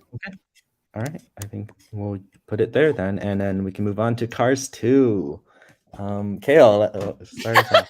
Okay. I'm gonna take this opportunity to take a bathroom break. Cars 2 sucks. Please poop. Okay. It'll be very, very perfect if you poop during this. So the only thing that I like about Cars 2, and it's so cheesy, but I think it's adorable, is that do not eat the pistachio ice cream. That is the only part of this movie I like. I just Holy shit, well. Shift it's well. so derivative, and it's like it's a completely different universe. Like what? It just feels so unnecessary. I don't like this movie. I mean, I don't know that I would put it in F because there's definitely movies that I hate more than Cars 2. And by movies, I mean Cars 3. So Not that I just bad. it's not that bad, no. I would put it in E though. I don't like this movie. I do think the music is fun though. I think the music is Michael fun. Giacchino. Exactly. I do think it's fun. I give him points for that. Yeah, I'll give him points for that. I think the score does not hurt the movie at all. I actually think the score makes it better. I just the plot is very derivative and it's so complicated. And for what reason? It's a Pixar movie. It doesn't need to be like 50 Shades Deep and plot twist here and there and like it's very I've said it. It's very derivative. Okay, I'm done. You go, Kate. Okay. I don't know if I've seen this, and if I have, I don't remember it. So I'm just gonna say F here, and you can fight me on that. You put S? I said F. Oh, I thought you said S. I was like, No. okay. Yeah, we'll skip Sarah for now because and then I can talk about it. I think this is definitely the worst Pixar movie. Creating a spy film in the Cars universe, it just doesn't work. Like it's so derivative, like you said. I think it also doesn't have any character arcs. Like in the first movie, you see Lightning McQueen grow as a person. Nothing happens to any of these characters. The spy Mater becomes a spy. And then it's like it's so obvious who like the villain is. It's so predictable, dumbed down for kids. I think it's very childish. But like nothing, Mater doesn't change as a character. Like none of the characters have any arcs. And I think the World Grand Prix, I think there's like some good animation, but like I really don't have anything too positive to say.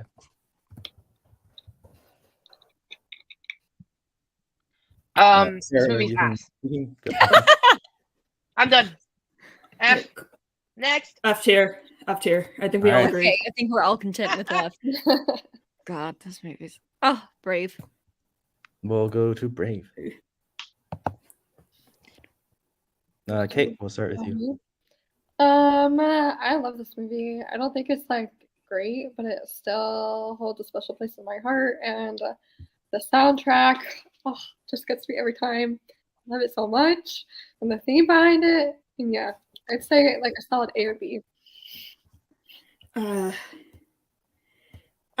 don't like this movie. My thing is it has a chance to be so empowering, like, and have like this great message for girls, and like watching this, that like you don't need a guy to complete you, like all that, like that you can be like this badass, like all that stuff. And like Merida is like does represent that really well, but the movie itself, it falls flat, and I don't enjoy this one at all. Like it's just, I wish it's one that I really, really wanted to like, but I just don't. Nah, I'll leave it at that. Yeah, I think this one is not that. It's fine. Like I think the plot is pretty basic. It's like lacks a lot of the inventiveness of other Pixar movies. I think what I think the movie does best is the mother-daughter relationship, but everything else about it is pretty basic. Yeah, I don't have much to say. Patrick Doyle created a really good score though. That's what I was gonna say. Story like of my that life. Yeah, this is a I Patrick just like Doyle. nobody else talk about scores. That's my thing. Thank you very much. Yeah, I'm just kidding. No, Patrick Doyle. I think this is his only Pixar score, and he does a really good job. I think that's my favorite part of the film. I do like the whole lore and like the whole bear thing and like the what is it called? Not like it's just lore, right? Mhm. Yeah. Behind it. I thought that was really interesting. I love the the daughter dynamic. The movie's fun. I do enjoy it for what it is. It's not the best Pixar movie, but it's not the worst either.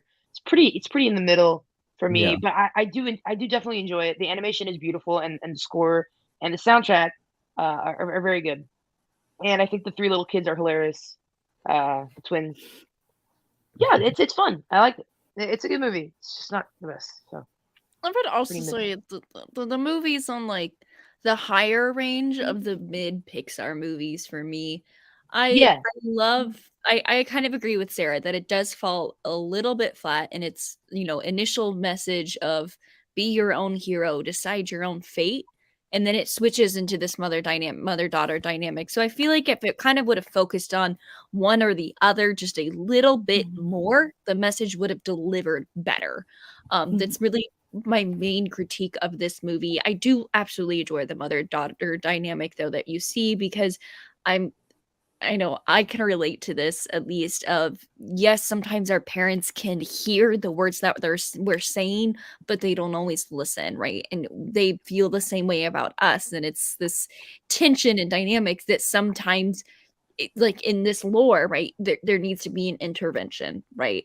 You have to find other ways of communicating with each other in that kind of instance. And so I like that message that it does deliver a little bit, but I just feel like this switch up of that theming just kind of made it fall a little flat. I love the witch though and her little wooden carvings and how intricate details and little Easter eggs that are in those carvings.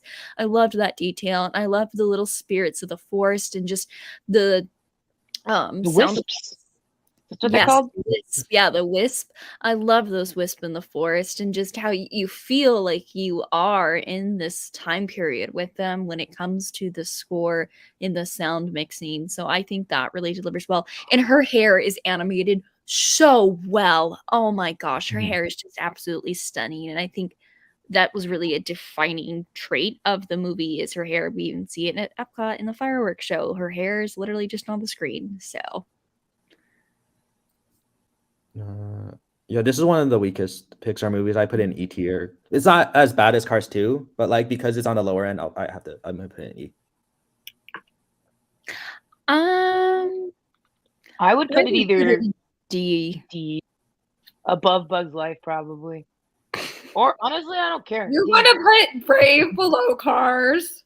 Yeah, dude. Yes. Cars is better. Yeah. No. Yes. Yes, it is. I agree with Matthew. I would personally put it E tier. Kale, Well, with Kate's pulling it up, I think D is the middle Yeah. ground. Kale, what did you say? I said D though. Okay, so do we want to put it in D below Bugs Life? Yeah, then? that works. Okay. We'll move on to Monsters Kate's like, University. I hate you and all. Sarah, you get the start. I feel so honored that I got to be the first person to talk about both Monsters University and Monsters Inc. But probably one of my hottest takes. This is my second favorite Pixar movie. I love it so much. That's a great hot take. I respect that hot take so much. Sarah, go for it. I think one of the things is I love the like competition aspect like that they have with the scare games. I love all the characters that they introduce. I love seeing like what caused Randall to be like an evil character in the original. And it's just and then I think I love the underdog story like with Uzma Kappa in the scare games. And it just I also just the college setting just makes it really fun. Like I feel like it just adds like another fun layer to like the monsters world in my opinion. And it's just I love everything about it. And it's just I love all the new characters in Uzma Kappa. They're just and then Dean Hardscrabble, like yeah, she's kind of a bitch, but like she's kind of earned that like right to be a bitch. And like She's it's the just Miranda fun. Priestley of Monsters University. And then just that end scene, like how they put that all together, I absolutely love how they pull off that scare to like, and like you kind of prove the people wrong that thought you weren't good enough to do what the best monsters do, and like I love that aspect of it. For time's sake, I will end it at that, but I could say a lot more about this movie. Okay. Yeah, this movie is one of Pixar's most underrated. I think on paper you could, this was a run-of-the-mill college movie, but I think just with the amazing world building, the amazing writing, it really elevates the film. I think once again, Sully and Mike have just this incredible dynamic together, and you still feel it from this movie. Voices are incredible. I think the scare games are really fun. Really great characters as well, just all the side characters, so many memorable ones. But my favorite thing about it is just the themes of just, sometimes you're not meant to be a scarer, and that's okay. Yeah. And there's another destination, there's another path to where you want to go. Like there's more than one path to each destination, and I think I really love that adult theme that the movie deals with. And I will pass it on to Sophie. Yeah, again, super underrated. I really love this one a lot. It's like infinitely rewatchable for me. Like I could watch it and then watch it again like 2 hours later. Like Same. I think this is one of my most watched Pixar movies in recent memory. Because it's just so fun. It's one of my most loved movies on Letterboxd. I can confirm that college is exactly like this. I don't know. I don't have anything else to say or to add that Matthew and Sarah already didn't say. I will say that the score is really great. I do like Randy Newman's like college type. I think it's Randy Newman who composed the score. I do like his college type, band themes to the film, and it's a lot of fun. That whole end with them preparing like to scare the entire cabin, that entire scene is so well put together. Yeah. And that surprise Dean Harscrabble, I love that scene. I get chills. It's so great. Sully becomes like an incredible. He overcomes his fears. He's a badass, and Mike is super cool at planning, and he's like really good at just setting everything up. And they work so great as a team. It's a fantastic prequel, and I really love it. So that's that. I'm done. I absolutely love this movie as well. It's definitely S tier for me. I love the little details on every time I watch this movie, I'm like, oh my god, it's Purdue. They went to Purdue's campus and like designed a lot of MU's campus based off of Purdue's. I will never not say that. And then as well, when it comes to Monsters University, not to like just repeat what everyone else has said, but I love the cohesiveness actually of the movie, and its pacing is so well. What we see, Sully and Mike, they don't like each other, and that they're forced to kind of work together as a team, and they find that they do better when they work together. And that is even true when what we see of their relationship in Monsters Inc. So I think it did a really great job of cementing why they are so attached at the hip and why they do work so well together and why they have that dynamic that they do have, this is definitely S tier for me. It's one of my top 5 favorite Pixar movies. I like that. I love that. Okay. I also love this movie. It is also one of my top movies of all time. I think more so because Kale's made me watch it so many times. Embarrassingly so. But yeah, it's a great movie. I say S tier. I honestly thought that I was going to be dragging this up. I am so happy that I am not dragging it up, that everybody else kind of agrees that it's a great movie. I put this at A. I put it at A because it's in my top 10. Like I really love Monsters University, but it's in my It's my number 2. Yeah. I think the majority is in S tier. So where should we put it in? Probably at the bottom, since I'm at the bottom. I think that's fair. I mean, based off that chart, though, I would put it the top, but that's fine. Okay. Well, then we'll move on to the next movie, Inside Out. I guess I'm speaking.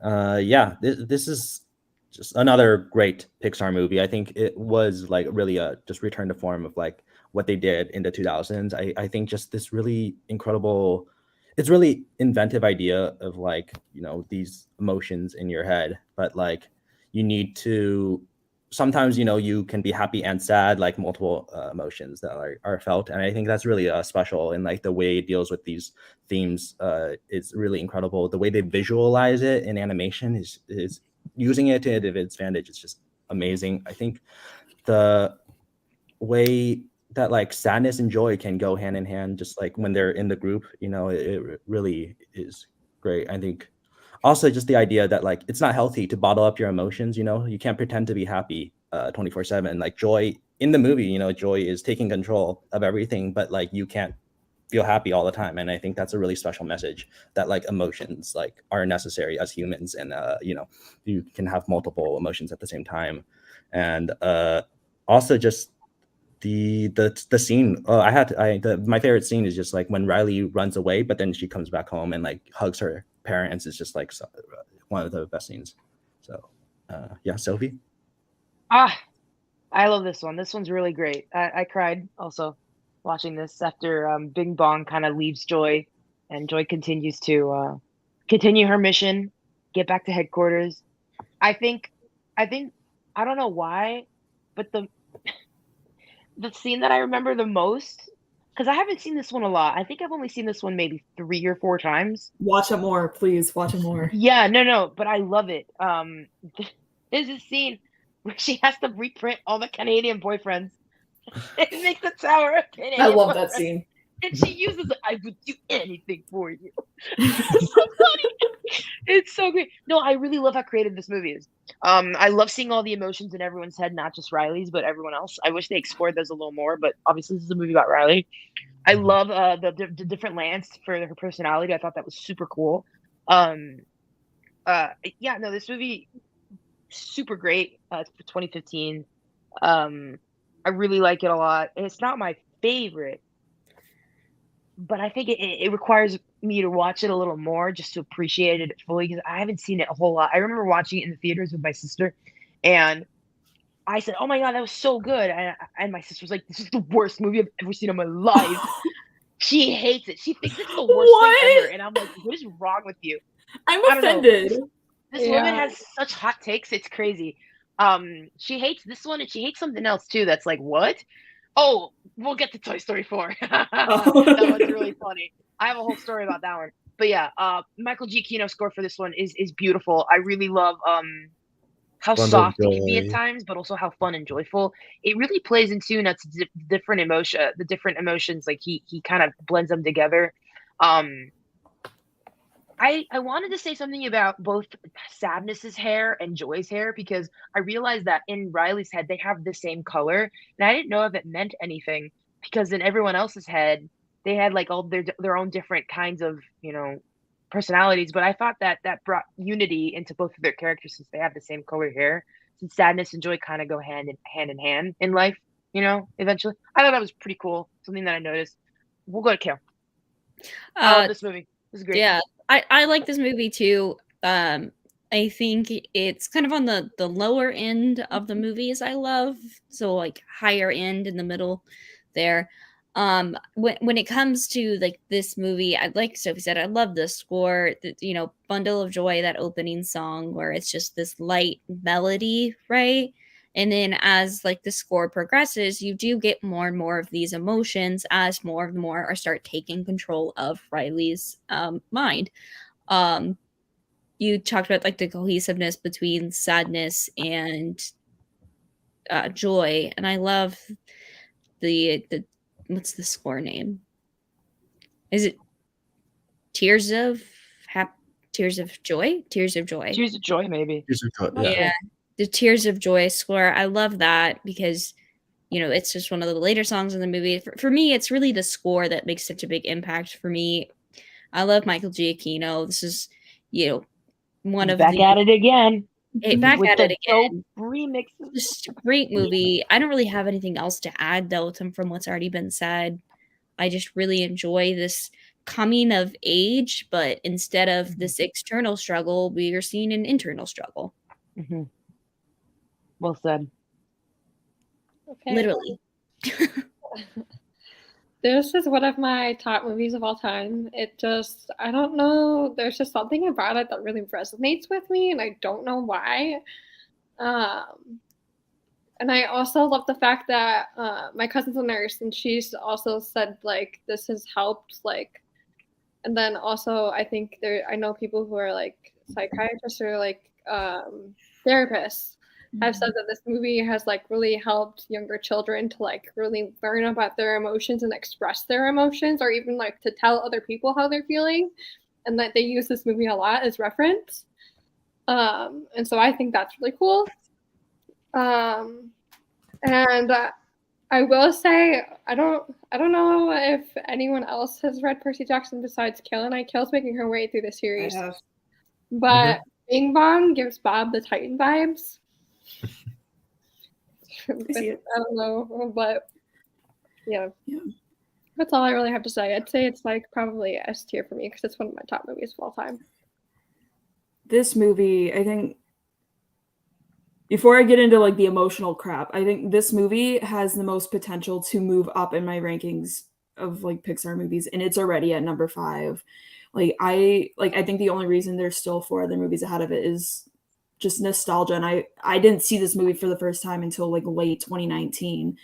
And I honestly think that's for the better though, because like that's when I personally started to struggle like big time with depression. And this movie, like I felt so seen, like as like just as the struggle, like how they like visualize like Riley's like the core parts of her personality shutting down and like graying out.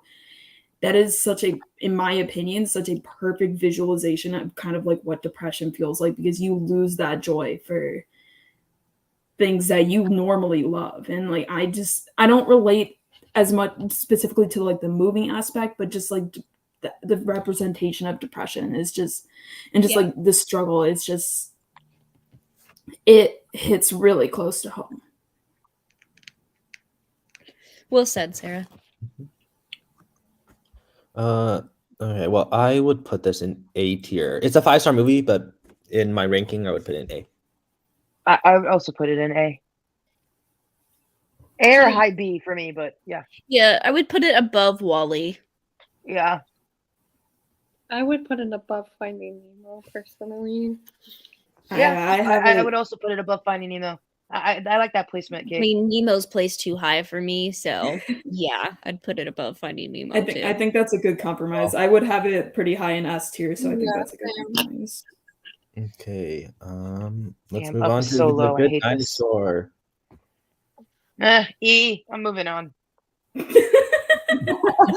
Is it I my literally turn? have nothing to say about this. The score is fine. The visuals are really nice, but that's it.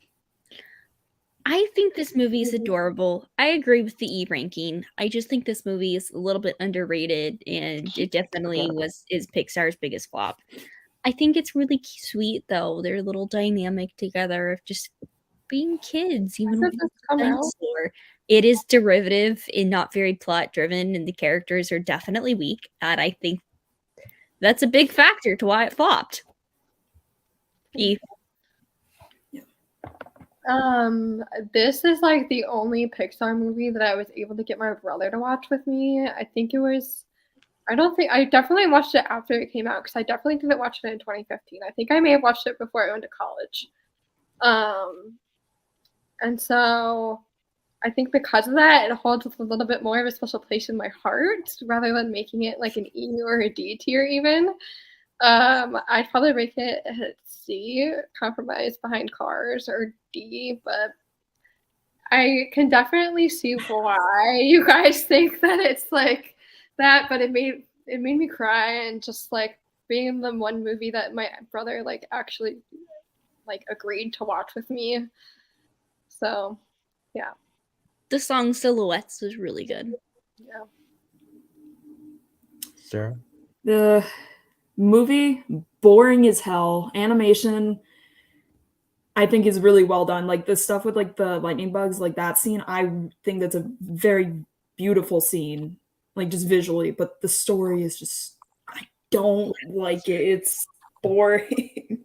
And I know, like, I feel bad following up what Kate said with that, but like, it's your opinion. It's okay.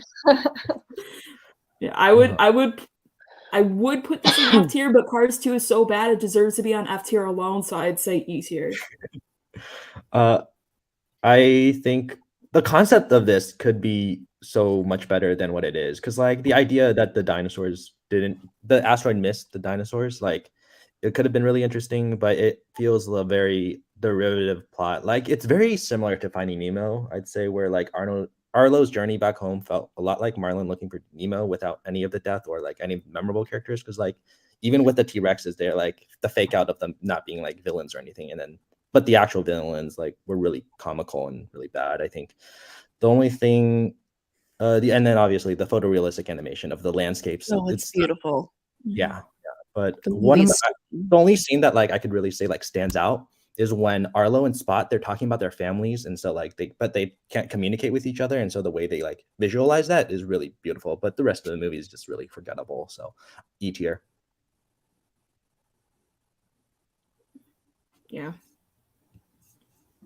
All right. Well, I said C, so does that put it at the bottom of All D? 4 of us put in E. So I put it E. yeah. Yeah, I also put it in E. Mm-hmm. Well, I just thought we were compromising based on where Well, because all 4 of us put in E, like because no one put in D. Oh, my vote doesn't count because I'm okay. Whatever. I'm getting too passionate about this. Okay. We'll go to my Finding turn. Dory next. Kayla. Oh, okay. So Adam. for Finding, is it my turn? Yeah. Okay. I don't know whose For turn it Finding is. Dory, I actually like Finding Dory more than Nemo. I like the That's score an better. interesting take. I like the That is an animation interesting better. take as- I yes, like the it is. story better. I like the characters better. I also got to enjoy Finding Dory in a different way than I got to endure Finding Nemo. The first time I saw it, I was in the theater by myself, so I just got to watch the movie for what it is. Yeah. So for me, I would place it because like Finding Nemo on this rank is too high for me. So I would like if this was my own personal, I would put it in a B tier. Kate. I don't have much to say about this one. I don't remember it very well. It's kind of a forgettable one to me. I'd say like C maybe. I don't know. The irony of the song being unforgettable. Sarah. Yeah. I'm pretty sure I've only seen this movie the one time, so I don't remember a whole ton. Like, obviously, like there are characters like I liked seeing more of Dory. Like, I like learning more, but like this movie itself, I don't really remember too much. I remember that seal, the one seal that everybody would make fun of. Yes, I like that guy. They gave a fish a receding hairline. And then like I did have an interesting experience like seeing this in theaters because I was on a Disney cruise like when it like right before it came out, and they like we were getting off the ship like the day before it came out. So like on our last night they were like, we're gonna give you guys a like early screening because we're Disney and we want to make you guys happy kind of thing. Yeah, like and I Zootopia for me. Yeah. So like I thought that was really cool seeing it like really late at night like on a cruise ship, but like the movie itself just isn't very memorable for me.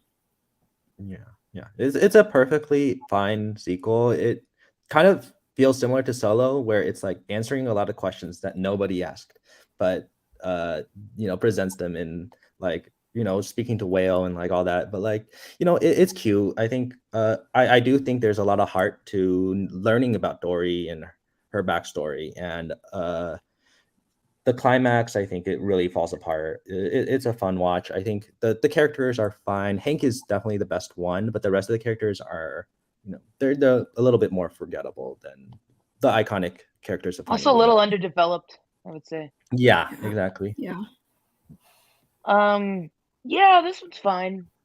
I've seen this movie 3 times and I still forget a lot of what happens. It's cute. I don't think it needed to be made. It feels more like a spin-off than a sequel. Mm-hmm. I do like the whole backstory with Dory finding her family. I thought that was very cute.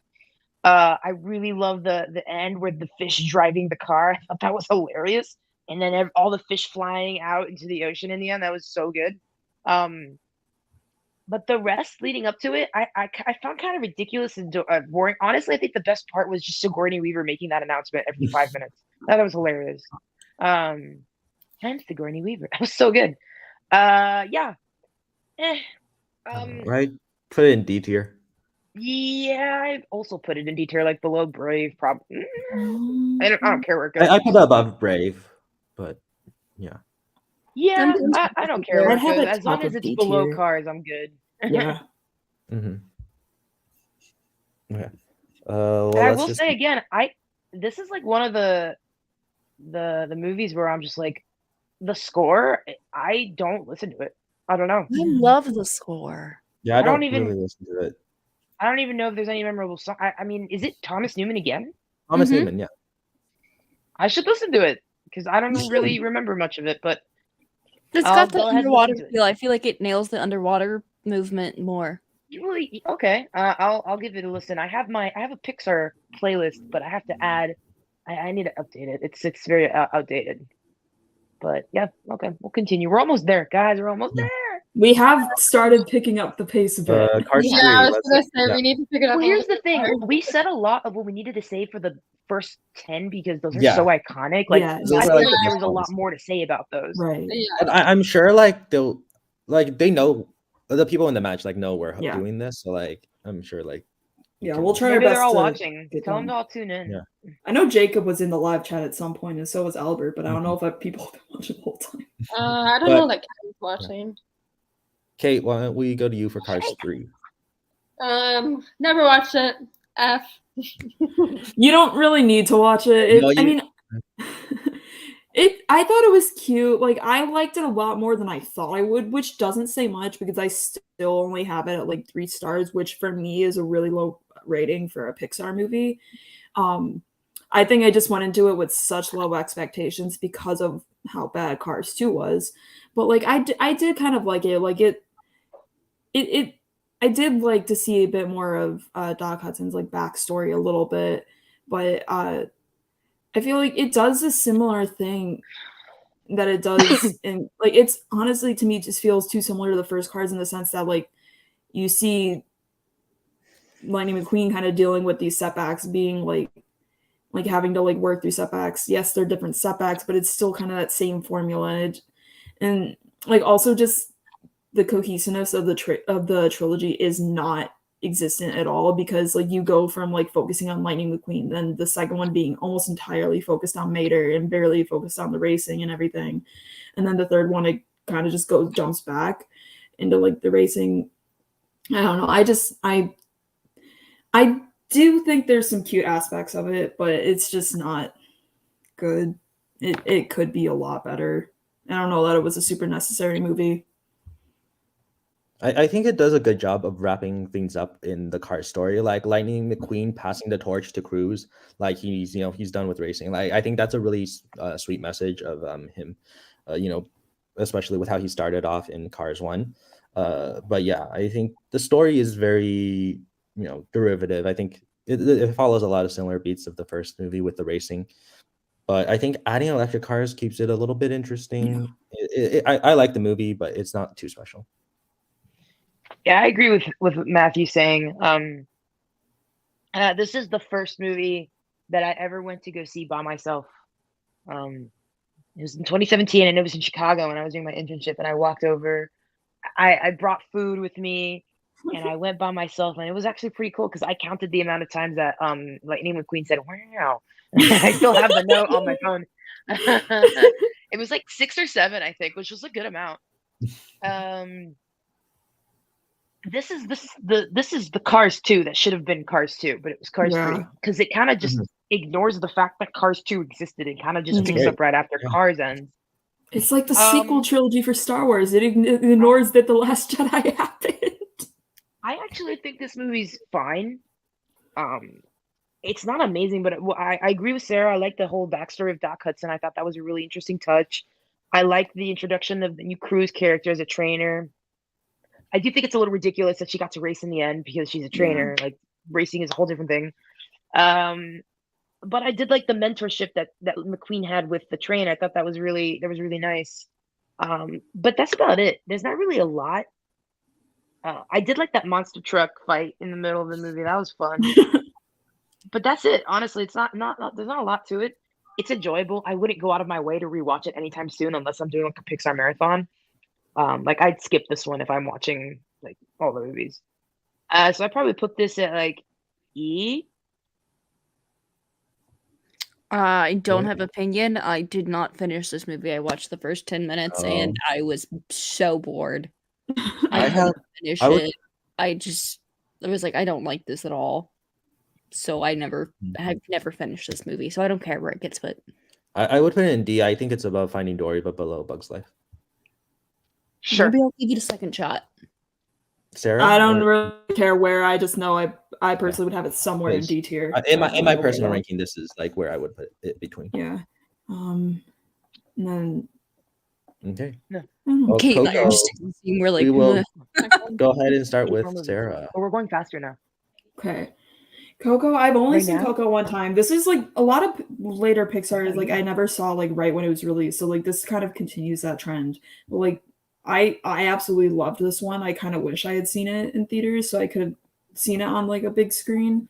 Like I love the color in this movie. And the music is also really cool. And it's just I'll be right back. I have to take out the trash, but keep talking. and like obviously I don't have like a whole ton of exposure to like this culture, so like I don't know how accurate it actually is, but I thought it was a really cool visual representation of what I feel like I've known about the culture. But I don't want to comment too much on that because I don't want to say something that I'm not really educated to speak on. But I think one thing I really did like about this movie though is it kind of is a lot darker than other Pixar movies in the sense that like it deals with the murder, like it deals with darker, and like other Pixar movies obviously deal with some dark topics, but like this like goes directly into like murder, and like there are some like deep topics about like the family and like and how you can be forgotten and stuff like that. And I thought it was a really well done movie. Yeah, the Coco is one of my favorites. I just think the world is just so imaginative and like filled with colors, filled with vibrancy, and just like the portrayal of Mexican culture, I think is very important. And just like the beautiful architecture of the Land of the Dead, like how they visualize that is stunning. It's really cool how they visualize like what happens in the afterlife and how like the dead cross over to the living. Like I think that idea is really interesting. There's some like Alabrijes and like all the skeletons and the character designs look beautiful. I think the voice acting is all really good. I really like the songs in this, the great soundtrack, and just some really great stuff about family, the ideas of like death and memories and being forgotten. We'll go to Kale since Sophie is in here right now. I agree entirely with Matthew. When I think of Coco, I think of the vibrancy of this movie. But I was, like Sarah said, she saw it in theaters. It not to be like, well, I saw it in theaters and it was amazing, but I saw it in theaters. Amazing, Sarah. I don't blame you. I should have seen this one. Yeah, I saw it in theaters. Yeah, if there's ever rescreening by you, you've got to go see it Yeah. in theaters. It's absolutely stunning. I love the music for it too, and just like this mystery aspect of it. It's very enticing, and it does keep you on the edge of your seat. And I really think the message is sweet. This is definitely higher tier for me. And like, remember me, just tears in my eyes. Yes. We'll go back to Sophie now that she's back. Hi, I'm pretty sure everyone said a bunch of awesome things about Coco. This one really has a special place in my heart. There's just so many things about this movie I could talk about, but I'm going to keep it short. I love how vibrant and colorful this movie is. I love the message. I love the plot twist. I love the characters. I love the vibe. The vibe is just super cool. I love the score, Michael Giacchino. Wow, amazing. And it made me bawl my eyes out when Miguel sings "Remember Me" to Mama Coco. That was just the most beautiful thing I've ever seen in my life in 2017. I guess Sophie, it was. I think that's the moment that I didn't cry at. You were so surprised that I didn't cry at. How? Yeah. I don't know. I think it was Coco. Know. But I didn't want to bring it up until we got to Coco. So sorry for interrupting you. I had to say that. Maybe you don't have a grandma that sings to you like that. I don't know, man. It's just to me. I don't. And I guess the whole. I'm not Mexican, but Latinos, like, we're all very similar. It kind of like there's a lot of things that I related to, like as like having a big loud Latino family, and them just like nagging you about a bunch of different things and being on your shit. It's very similar. So I really related to that and their family dynamic. I thought that was really cool. And it's just a very, very beautiful movie. I love the way it ends. I love the whole lore of the Dia de los Muertos. I think that's beautiful. I love the way they incorporated that into the story. It's just a wonderful film. I would definitely put this either low S, high A. I think it's my number 5 or 6. I don't even know. I think it's my 7, or I don't know. Either way, I love it. S or A. It's so beautiful. I have an S. Yeah, this is an S tier. My turn? I think? Kate? Okay. I did not see this one in theaters. I saw this one late, kind of with Sarah. I think it's great. I don't know if it's just because I'm tired or I just don't remember a lot from it. I've only seen it a couple times, but I think it's great. I'd say S, I guess. I don't know. I don't have a lot to say about this one. I think it's a beautiful movie, but I don't have a lot to say. Okay, so where do we want to put this in S tier? I think that's probably right about where I would put it. Because I think Hello, Amelia. I would put it between Toy Story 2 and 3. Sure. I just love Monsters University so much. Yeah. Mhm. Yeah, I like Monsters University a little bit more. Oh, then that's majority. I would put Coco. I would put Coco right after Incredibles, actually. No, then does that bring it up? Sarah? I think I'm just gonna leave it there. I think that's just like Yeah, because where it's at right now is where I would put it based on what we have on there. That's okay with me. It's S tier. Look at all those S. You're That's okay with beautiful. putting it I there love now. it. Pixar has a lot of great movies. Well, I think we're done with S. I think we're done with move S, actually. no, I disagree. That's I have but, one more S tier. Well, I still have one or more. two. But yeah, Incredibles 2, it's a pretty solid sequel. It's not going to be as good as The Incredibles, but I really like that the animation just looks beautiful. After the years since it came out, I like that. It's interesting that it picks up right after the ending of The Incredibles, because like this movie just feels more modernized than the era that The Incredibles felt like. But I think it was entertaining. I like the idea of swapping the parental roles of Elastigirl and Bob. Having he has to take the care of the children while Elastigirl goes out to fight crime. I think seeing Jack with the powers is adorable. I think finding the raccoon is just such a great scene. It's so funny.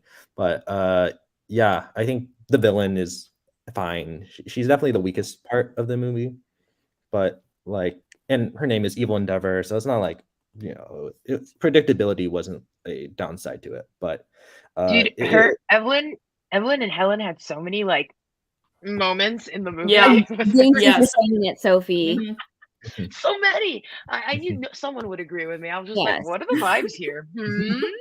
Yeah. Yeah, but I think I think the worst part about it is all the characters, like the other new characters, because like I in the wish they first had more Incredibles, time to explore right? them more, because I found them very interesting. They just didn't really have time to just dive into I them. think They were have kind of just ugly there. designs. I think they have ugly designs. Like they don't. I think look that's very kind of good. the point. Yeah. It Because is. they're meant Yeah. to be like superheroes that aren't really like, they're not supposed to have a point of being a superhero, but they're trying to force it. Like the guy's literally using acid reflux as a superhero. That's not a superhero, or that's not a superpower. But like, I feel like that's kind of the point. But I totally understand what you're saying. But then they just kind of become they're forgettable. Besides Void, I think the rest of the new superheroes that they I love Void. forgettable. Yeah, my thoughts are the same as Matthew's. Michael Giacchino's score here is pretty much the same. Some differences here and there, but it's just a continuation of his original score, which is fine, but it's just nothing new. I really like the role reversal. I love how Elastigirl just got her time to shine. I really like that about her in this movie. I think that was my favorite aspect of the film. I do like how Bob struggled with how they changed math, and he was like, "Math is math." That's hilarious. It's such a But my funny scene. aside from Elastigirl getting to fight crime, I think Jack expressing all of his powers and everyone finding out was, I think, easily the most entertaining part. And us just figuring out how many other powers he has, I think that was awesome. And the way they animated him and all his chaos was excellent. And I found that very fun. The animation did improve a lot from 2004. So I would hope so. This is probably B or C for me. I'd put it But in it's C. just, I think it's weaker Pixar, but it's still enjoyable. I would put it below Wall-E or above Cars, so that's obviously just B or C for me.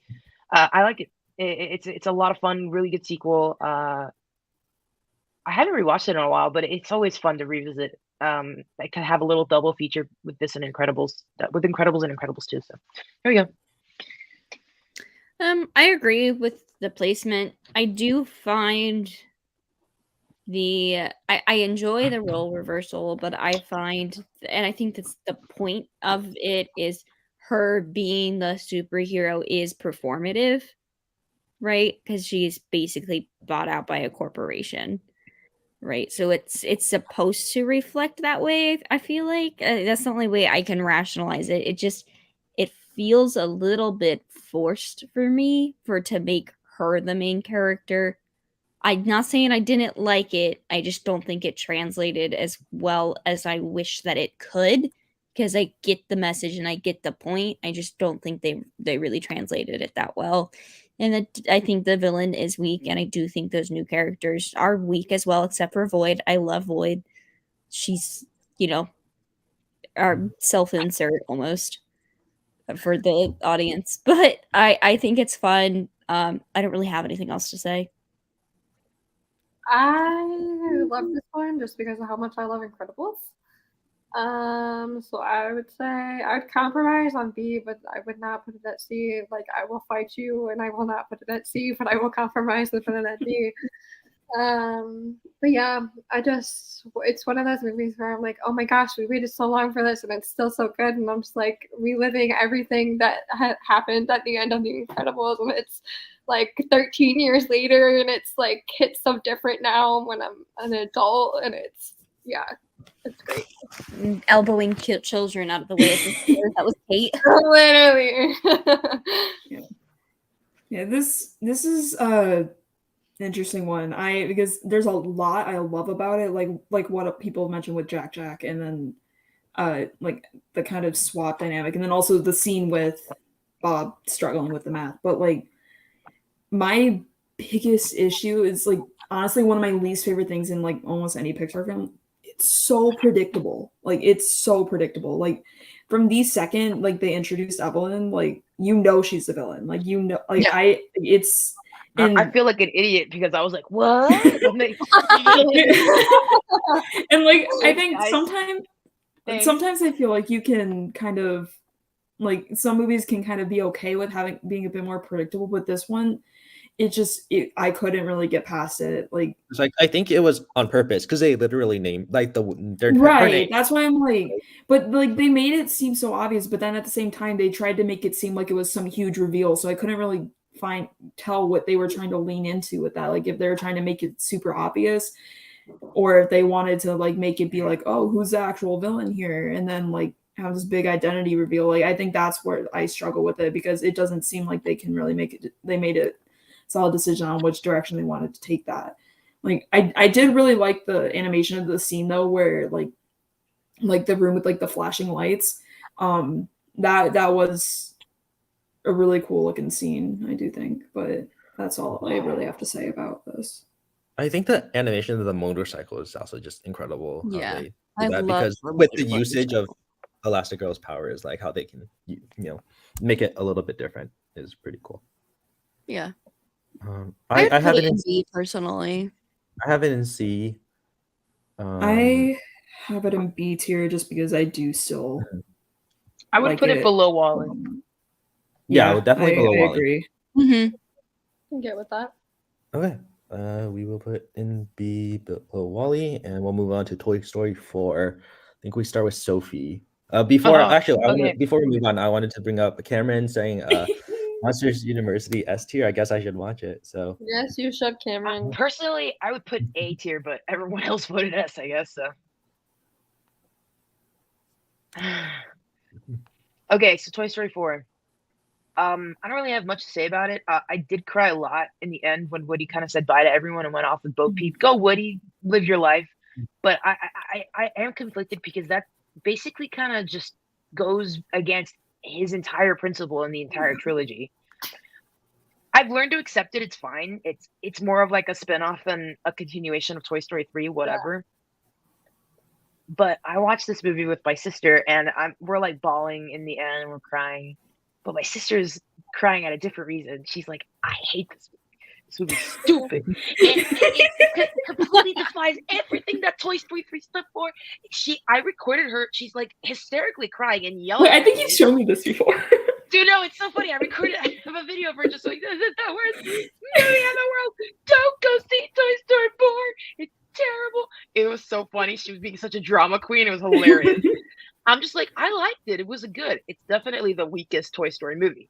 Don't get me wrong. I do like the themes that it introduces. I love Bo Peep. I love how they brought her back. She's super badass and had some complexities. Like, she's been through shit. I loved her character so much. Honestly, they should have made her gay, but whatever. But what was I gonna say? Yeah, I'd probably put this in C, solid C, or maybe above high D. That's all I have to say.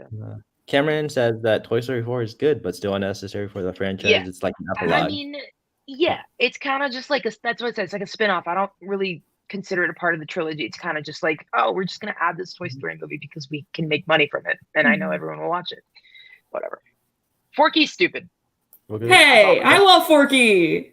I think he's such a dumbass. Like, I relate to Forky. Yes, but I relate to the dumbassery of him. He's kind of he's like down there with Mater in Cars 2. So I love Forky because I myself am trash. Same. That got old so fast. Toy Story 4, I love Bo Peep. Like Sophie said, Bo Peep is truly what makes me like Toy Story 4. It's not really. Same. I love the doll, our little villain doll. I love her. She's terrifying. Yeah, Gabby is great. Yeah, Gabby is terrifying, and she haunts kids' dreams. I love that for her. I love Bo Peep. I love her costume. I love her so much. I have the Disney dress shop like costume for her. The like several $100 one. Yeah. I like Bo Peep, so that's why Toy Story 4 I would put in C, but only because I like Bo Peep, and that's all I got to say. As you should. I have feelings about Toy Story 4. I am so mad that it even happened in the first place. It ruined Woody's character. It just ruined the whole franchise, in my opinion. I could go on and on, but I won't. Yeah, I like Bo Peep. I like that. Forky's dumb. Gabby is not a good villain. Yeah. I guess I'll go see under Cars maybe because I'm really passionate about not liking this one and I'm really glad that it happened. Okay. I came into this thinking that my hottest take was going to be Monsters University because I have it ranked so high, but this is probably going to be my hottest take. It is still my least favorite Toy Story movie, but I do still love this movie. I think it wasn't necessary at all. Like, it was only made for like a cash grab, but like I do still love it. Like, it does have some of my favorite like side characters in the franchise. Like, I know some people have their issues with Forky, but I personally love Forky. Like, I was dying laughing in the theater watching the scene where he was just like yeeting himself into the garbage can. And also, I relate to characters that have existential crises because I constantly have those. So like I did like that aspect. And then another thing that Duke Kaboom, I fucking love that guy. He was funny. I saw both this and John Wick with my dad. Like, I saw John Wick like 1 or 2 nights before, and then we went to see Toy Story 4. So going from seeing Keanu Reeves as John Wick and then going to see him as like an animated like Canadian stunt driver toy, like we were just cracking up in the theater like the whole time. And I really do like the duck and the bunny. Like, I do understand people's complaints with Woody, like with the ending with that. I did find it very emotional, and I do understand people having their issues, but I did personally really like it, and I will stop it at that because I don't know what else to say.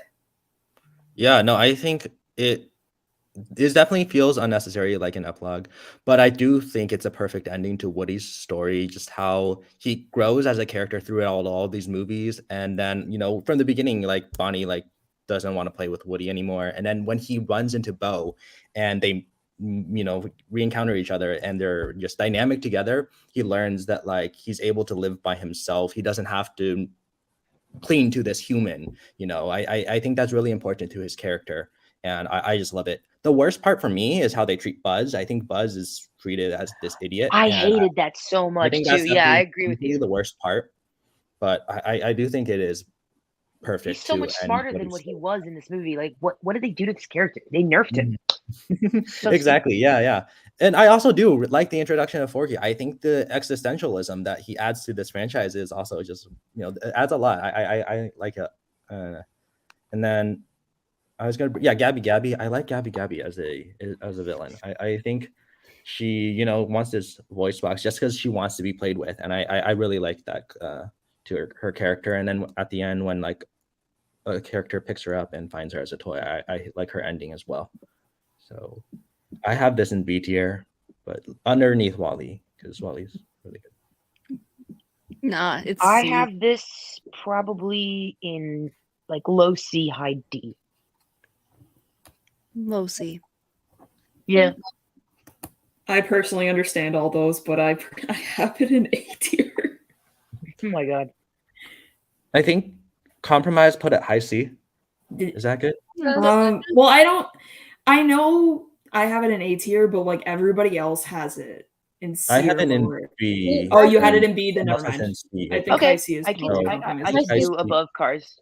That's Yeah, I okay. think high C makes the most sense. Okay. Sorry, I completely That's missed okay with what Matthew said his was. Okay. We'll move on to Onward then. I think we go to Kale now. Actually, wait. I think there were some comments. I know Cameron has it in B tier. Jacob has it in E tier. Cameron says Gabby, creepy. Thank you. Gabby Jacob is is- creepy, but like in a way that Thank you, works. Jacob. Dude, Okay. I've had this discussion with David so many times about Toy Story 4, if it was necessary or not, and versus like the whole Toy Story franchise. And it's so funny because we've talked about it like 4 different times within the span of like 3 years, and we always have the same conversation about it. I'm gonna talk to him about it later. I think it's so funny because he's a big stand for Toy Story 4, and I understand it, but I still think it's unnecessary, and it kind of just goes against everything that Toy Story 3 kind of ended on. So I think it's Bo Peep's story. This is what they it should have is focused Bo on. Peep's It story, would have but been I too would cute leave as a everyone spin-off with Bo with Peep. just Bo So Peep. It would have been adorable as a spin-off with just Bo Peep. I Nice agree, stand by Kale. them. That's the correct. Yes, I would have enjoyed that. Me too. Okay, well, we'll move on to Onward now, and we'll start with I'm Kale. reading this. So we all know how much I love Crispy Rat. I think Onward though, as a movie, I think it's really cute. I think it's forgettable though. I forget this movie exists all the time, but I do find it quite delightful. We get a salt crumb of lesbians. So like Oh, the Pixies. yeah, No, Oh, the cop. the cop. oh yeah, Yeah. voiced by The Lena cop. Waithe. The Bronco Right. cop. The one, Bronco. the cop that pulls him over, Yeah. and then they pretend to be Colt Bronco. Mm-hmm. Man, I need to rewatch this. I don't remember at all. Like you said, I the do movie's remember very that now. forgettable. I haven't seen it think since it it's dropped really on Disney fun, Plus. though. So As someone that's a big fan of the fantasy genre, we haven't really. This is the first true fantasy movie from Pixar. okay, yeah. Yeah, from Pixar. I This was was like, all the of first, these are fantasy, but but like the fantasy when it comes to Genre, the yeah. genre of fantasy. the mythical creatures and everything. And I really Yeah, like the which twist is they put I on the thought it modern was world. really cute. The ending I thought was tragic and heartbreaking with their dad. I thought that was so sad. But bittersweet at the same time, but also like still tragic. The But big twist of the movie definitely got me to tear up. yeah, I definitely teared up. I think it's a cute movie. I think it's mid though when it comes to Pixar. It's not bad by any means, but it's not like, oh my god, this is the best movie ever. I just think it's very average and forgettable, but it's cute. Yeah, I don't remember much about this. I thought it was okay, I think. I don't remember. So I'd say like bottom of like mid tier personally, just because I don't remember anything about it. Sarah? I think I agree with a lot of what Kale said. I think this is another one, like, because it came out right at the beginning of COVID, like, couldn't see on theater in like the big screen. Like, I think that's something that would have added to my enjoyment of it. It is kind of forgettable. I haven't watched it since, but like I do think the story was really cute, and I think I did cry at the end. But like, I think it's just compared to a lot of other Pixar, it's just not on the same level as a lot of the stuff that we have already talked about. Like that's ranked super high. Yeah, I think Onward is a great mid-tier Pixar movie. I think Yes. there's like Yeah. the world I think is really imaginative. Like I like the idea of this fantasy world, but then because of the over reliance of technology, like the centaurs are driving cars, or the pixies don't even know how to fly, they ride motorbikes, right? And I think that idea of because they've been so reliant on technology, they forget magic is a really good message. And then of course the father-son relationship, where the big twist of the movie is that his brother has been the father the entire time. And I think that was really adds to the emotion to this movie. But yeah, I think it's a fun time. It's definitely has some good moments, great themes as well. But yeah. Yeah, I agree with you, Matthew. I do like the score is cute. I thought Michael Dana did a good job composing the score. I think this is the second one after The Good Dinosaur. But it obviously it's nice for the movie. It's just a little forgettable. And that's another thing with this movie is that I watched it and I loved it at the time, but I've not thought about this movie in a while. That's exactly how I feel about it. So, but I remember crying in the end when he sees his dad and had the whole moment with the brother. I thought that was beautiful. And it's a really touching story. It's a lot of fun. I just haven't rewatched it, and I liked it at the time. Probably, like Matthew said, it's mid, but that doesn't mean it's bad. It's not bad at all. Right. It's better than a lot of other Pixar movies. I like how creative the world is. I love the modern fantastical elements and mythical elements into the modern world. I thought that was really fun. But yeah, that's about it. I probably put this at C tier, high C, probably. Yeah, I'm going with C tier. That's where I'd put it. Yeah, I think it's mid C. I agree. That's fine. I put it above Cars. Oh, I can't wait to talk Yeah. about Soul though. Yeah, based I would on not what put we it- have, I would Put it put in it between the two. But Yeah, that's fine. Okay. actually, no, I would have it after Cars. I don't would know what I'm too. thinking. I would have it after Cars. Yeah, after I don't Cars, really I care would too put it much, above but Cars. I just wanted to make sure I corrected my words. Yeah, I there like you go. Cars more. I do like Cars. Same. All right. Well, let's move on to our next movie, Soul. Oh, this movie's incredible. It is fantastic. This movie's beautiful. I think Kate, I think it's your turn. Yeah, I Yeah, think Kate. I don't remember much about this besides a few things. I think it's really good. The music is amazing, and I like how they incorporate that a lot into the movie. Yeah, I don't have many thoughts about this because I do like older films, and I think that's what a trend I'm starting to see with these later ones. With Oh my Pixar, I have a lot of opinions about like the older ones, and I have strong opinions about Toy Story 4, but everything else, I'm like, yeah, it's good. So yeah, it's good. 2 thumbs up. this is Soul is, I think, one of the Pixar movies that surprised me the most because I didn't really. It came out at a time where like movies were not what I was really thinking of. Like I wasn't really looking at new releases because you couldn't really go out to theaters and see much. But like I absolutely loved it. Like it's another example of I love movies that kind of deal with existential crisis. Like and like I like how this movie deals with it though. Like it's a visually stunning movie. I like how like it touches on the deeper topics again because like I said with Inside Out, stuff like that. Like I think to find a way to put that into a kids movie to like introduce these topics to kids while also making it not too like dark and gruesome, like for kids to handle. I think it's a really important thing to do, and like it does make it still appealing to an older audience, where some Pixar movies might not really be as appealing to an older audience if you aren't already like a Pixar fan. And I love the music, and also jazz. Jazz is cool. You like jazz? This is cool. Yeah, like also the cat. The cat was really cute. I love the cat. I thought that was. I did not see that coming. That whole plot twist with the with him becoming, or her becoming the cat. Yeah, Who becomes becoming the a cat? Yeah. No, I did not see that at all. Because 22 goes into his body, and then he goes in. That's right. Also, that was so love Jamie fun. Foxx, so I need to rewatch that was Soul. a great I is loved great. it. I still remember this like a lot. I remember it really well because It's a very I watched it. memorable movie. Yeah.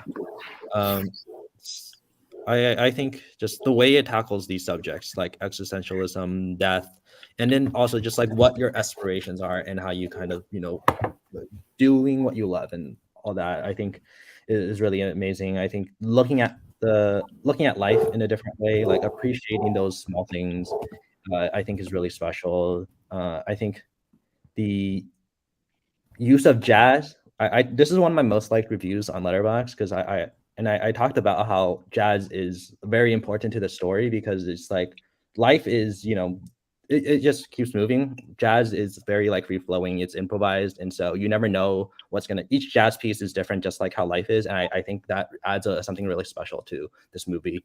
And then John Batiste and Trent Reznor, Atticus Ross, their score is just incredible. They add so much to this movie as well, and the animation is gorgeous. When Joe dies and then you see him go into the great beyond, and like the animation is beautiful. It's like unlike anything that Pixar has ever done with their animation. And then even in the human world, like it has its own unique touch to it. And like New York just looks stunning the way it feels very lived in. The voice acting, incredible. Jamie Foxx, as you mentioned, but Tina Fey as 22 just feels so natural. Like, and there's also just some really great supporting performances as well. Joe he's this very easy person to follow because like his situation is very realistic, and I really like that. Tina Fey could have been annoying as the soul, but I really like their dynamic together. Yeah, this is just one of my favorites. I could definitely speak more, but I'll go to Sophie. I pretty much agree with everything that Matthew said. I haven't seen it since it came out, and I saw it twice in one day, and I really loved it. I need to rewatch it. Everything from the characters to the story to the message to the existential crisis I had after watching it. And the music is incredible. Everything about the movie is so good. I'd probably put A tier, maybe B. The thing is, I like WALL-E more, so it's really tough to like sort it. But it's an 8 out of 10 for me. It's up there with Inside Out. So I love it. In the sake of time, I'm just gonna say that. For the sake of time. I think that this movie does such a good job explaining grief to a young audience. That was kind of touched on that it does have darker themes, but the way they go about it is so light. And I thoroughly enjoyed this movie. It was kind of a surprise for me, though. I really thought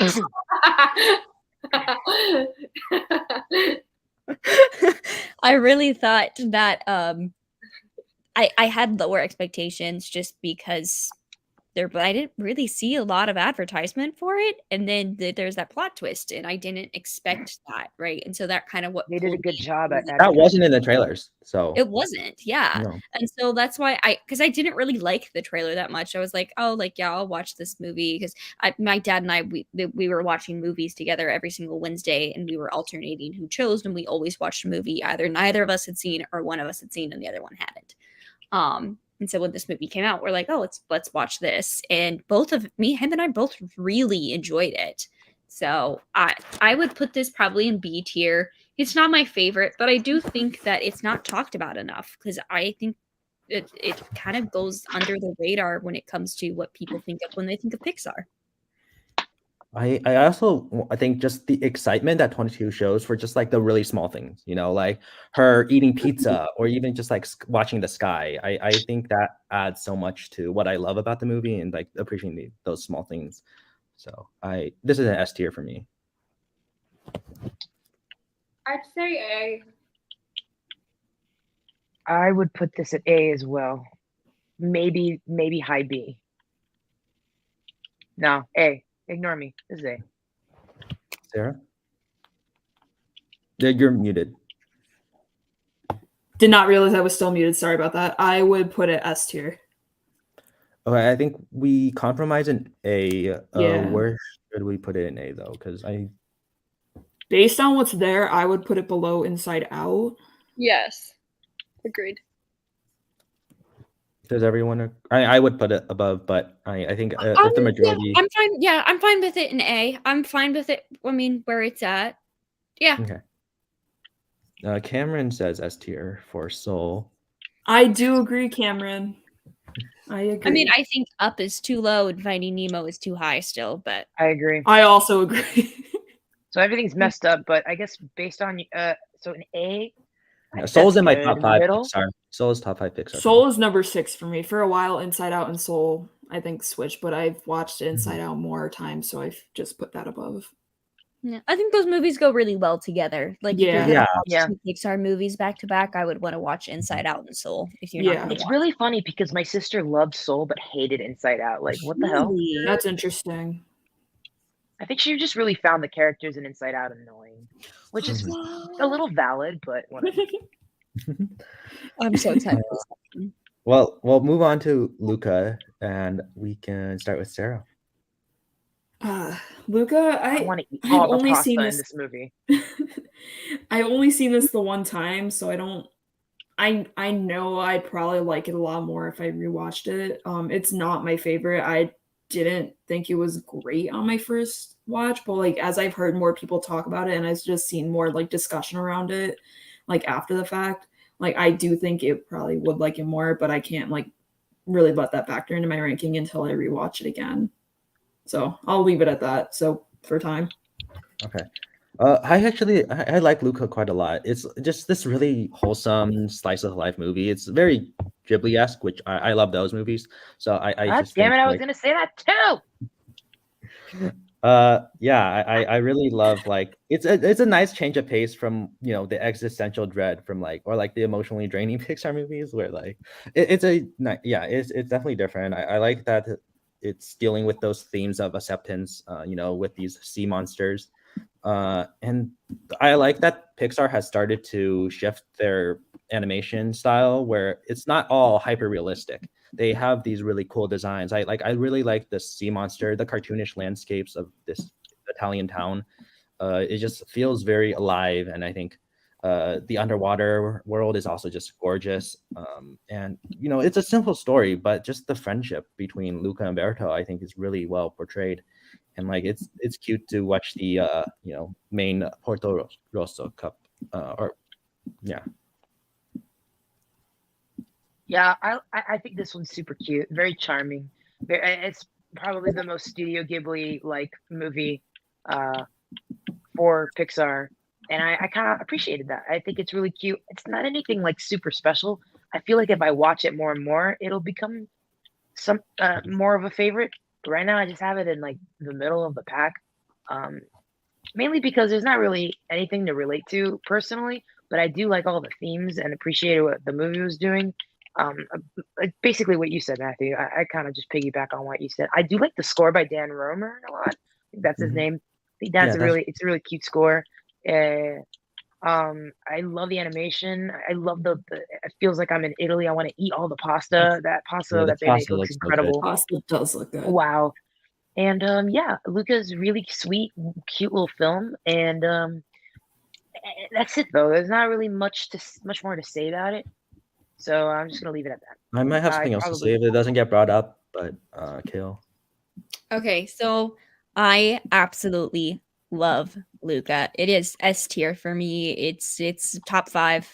I love this movie. I think Even the director kind of came out and said, he's like, oh, like that wasn't my intention, but I'm really glad it resonated with the LGBTQ community and kind of feeling like you have to hide yourself and kind of being scared of like, this is what has happened to other people when they come out. So why wouldn't that happen to me?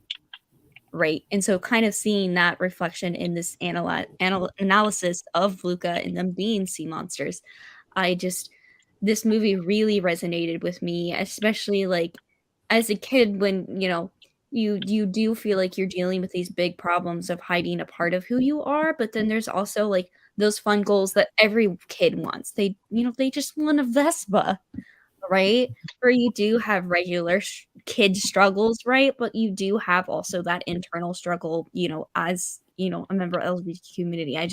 I really identify with that movie, even if that wasn't the director's and the animator's intentions. I just absolutely love this movie and its color and its dialogue and its voice acting and just everything about this movie I absolutely love. So it's S tier for me. Okay. I only recently watched this. I finished it on the plane home from Orlando after my 5-hour delay. But I thought it was really cute. I liked it a lot. Obviously, there's some movies that I like better, but I thought it was good. I don't know. I'd say A. I also really like how it portrays like jealousy between friendships, because like we see that a lot with like relationships and like romantic stuff. But I think just like because he lost his father and like I'm sorry. and because he lost his father and like he's really clinging to this one person who he meets. It's really dad. Oh my gosh. I love him. So I have it in B tier. I have it in S. I say A. Oh my god. Oh god. Sarah. I personally have. I would put it in C. I also have it in C, but that's just because I haven't had the chance to rewatch it, and I know it would be higher up if I did get to rewatch it. Okay, so I think the best compromise would be B tier because that's of the C. I understand that. I don't really care where on B tier it goes. I would personally put it here. I don't know about how we want to do this though. I like it more than Wall-E. Yeah, same. Sophie? I'd put this at C tier, below Cars. It's Sorry. staying on B tier. Yeah, it's gonna be in B. We're determining where we are. In B. Yeah, because I have it in S. Yeah. I'm totally okay with that. That looks good. Okay, I think That's fine we'll with me. stick with that, and we can move on to Turning Red. Bro, Turning Red slaps. This movie's Yeah, amazing. Red is incredible. They should have released this in theaters instead of Yes, like, I'm so salty that this wasn't in theaters, but Lightyear was. No, because literally, why was that? I don't know. This is just an incredible coming of age story, dealing with generational trauma, just growing up and like embracing who you are.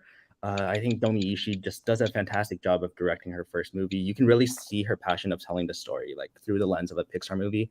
I think setting it into the 2000s also adds a lot to like the nostalgia, like there's the Tamagotchis, and I think Mei Lin is just such a really charming lead character. Like she's 13 years old, and just like I enjoy seeing that dynamic she has with all her friends. It like feels so real. Like it feels very authentic. It can be very cringy because like they're 13, obviously. Like they're 13. Have you ever met a 13-year-old girl who's obsessed with a boy band? They're annoying. That's exactly how I was Exactly. in 7th grade. I was 13 and I was obsessed with The Wanted. Ask anybody that knew me that time. That's all I talked about. It's so Wanted. accurate. They came to my high school and performed. Jesus Christ, what? Oh my God. Yeah. That's so cool. Seriously. I didn't know who they were until they came to the high school. And like Four Town, the music is just incredible. Like so. It was a nice touch. I'm gonna contain myself for my turn. Okay. And then I love her friends as well. Like the friend group that she has, each friend feels so distinct, and like I just think they're really dynamic. I enjoyed all of them. I think the most important part is her relationship with her mom, and I think her mom feels very fleshed out. You understand her actions, but then you can see like she loves her daughter, but like still because of that generational trauma that she has, it's Overcoming still generational trauma with the power of twerking. And Truly. But yeah, I don't want totally to agree with say Matthew. everything. I don't want to say everything because I want to leave stuff for you guys to say. So in case we can go back to me if you don't bring it up. But let's I have go like straight. two main things in addition to what you have to say. I totally agree with what you have to say. I love Turning Red. I think I've seen it 3 times this year already. It's So one of my have most I. watched movies of the year. Yeah.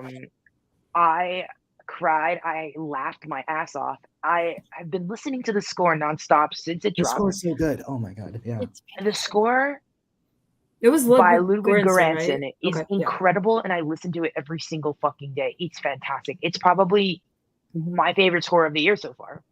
Yeah, I said that. I think I like it better than Batman. I can't That's believe I'm saying valid. that. I can't say that, but I'm legally obligated to love It's everything in my Batman. top 5 So. The this year. score is a perfect blend of the, I guess, her family and the It's like Chinese, the Chinese undertones, culture. and also like the fun like 2000s hip hop vibes. Like, I love it, man. It's so fun. But also that end scene with the giant panda. Oh my god, I just got blasted by a UFO. You're playing.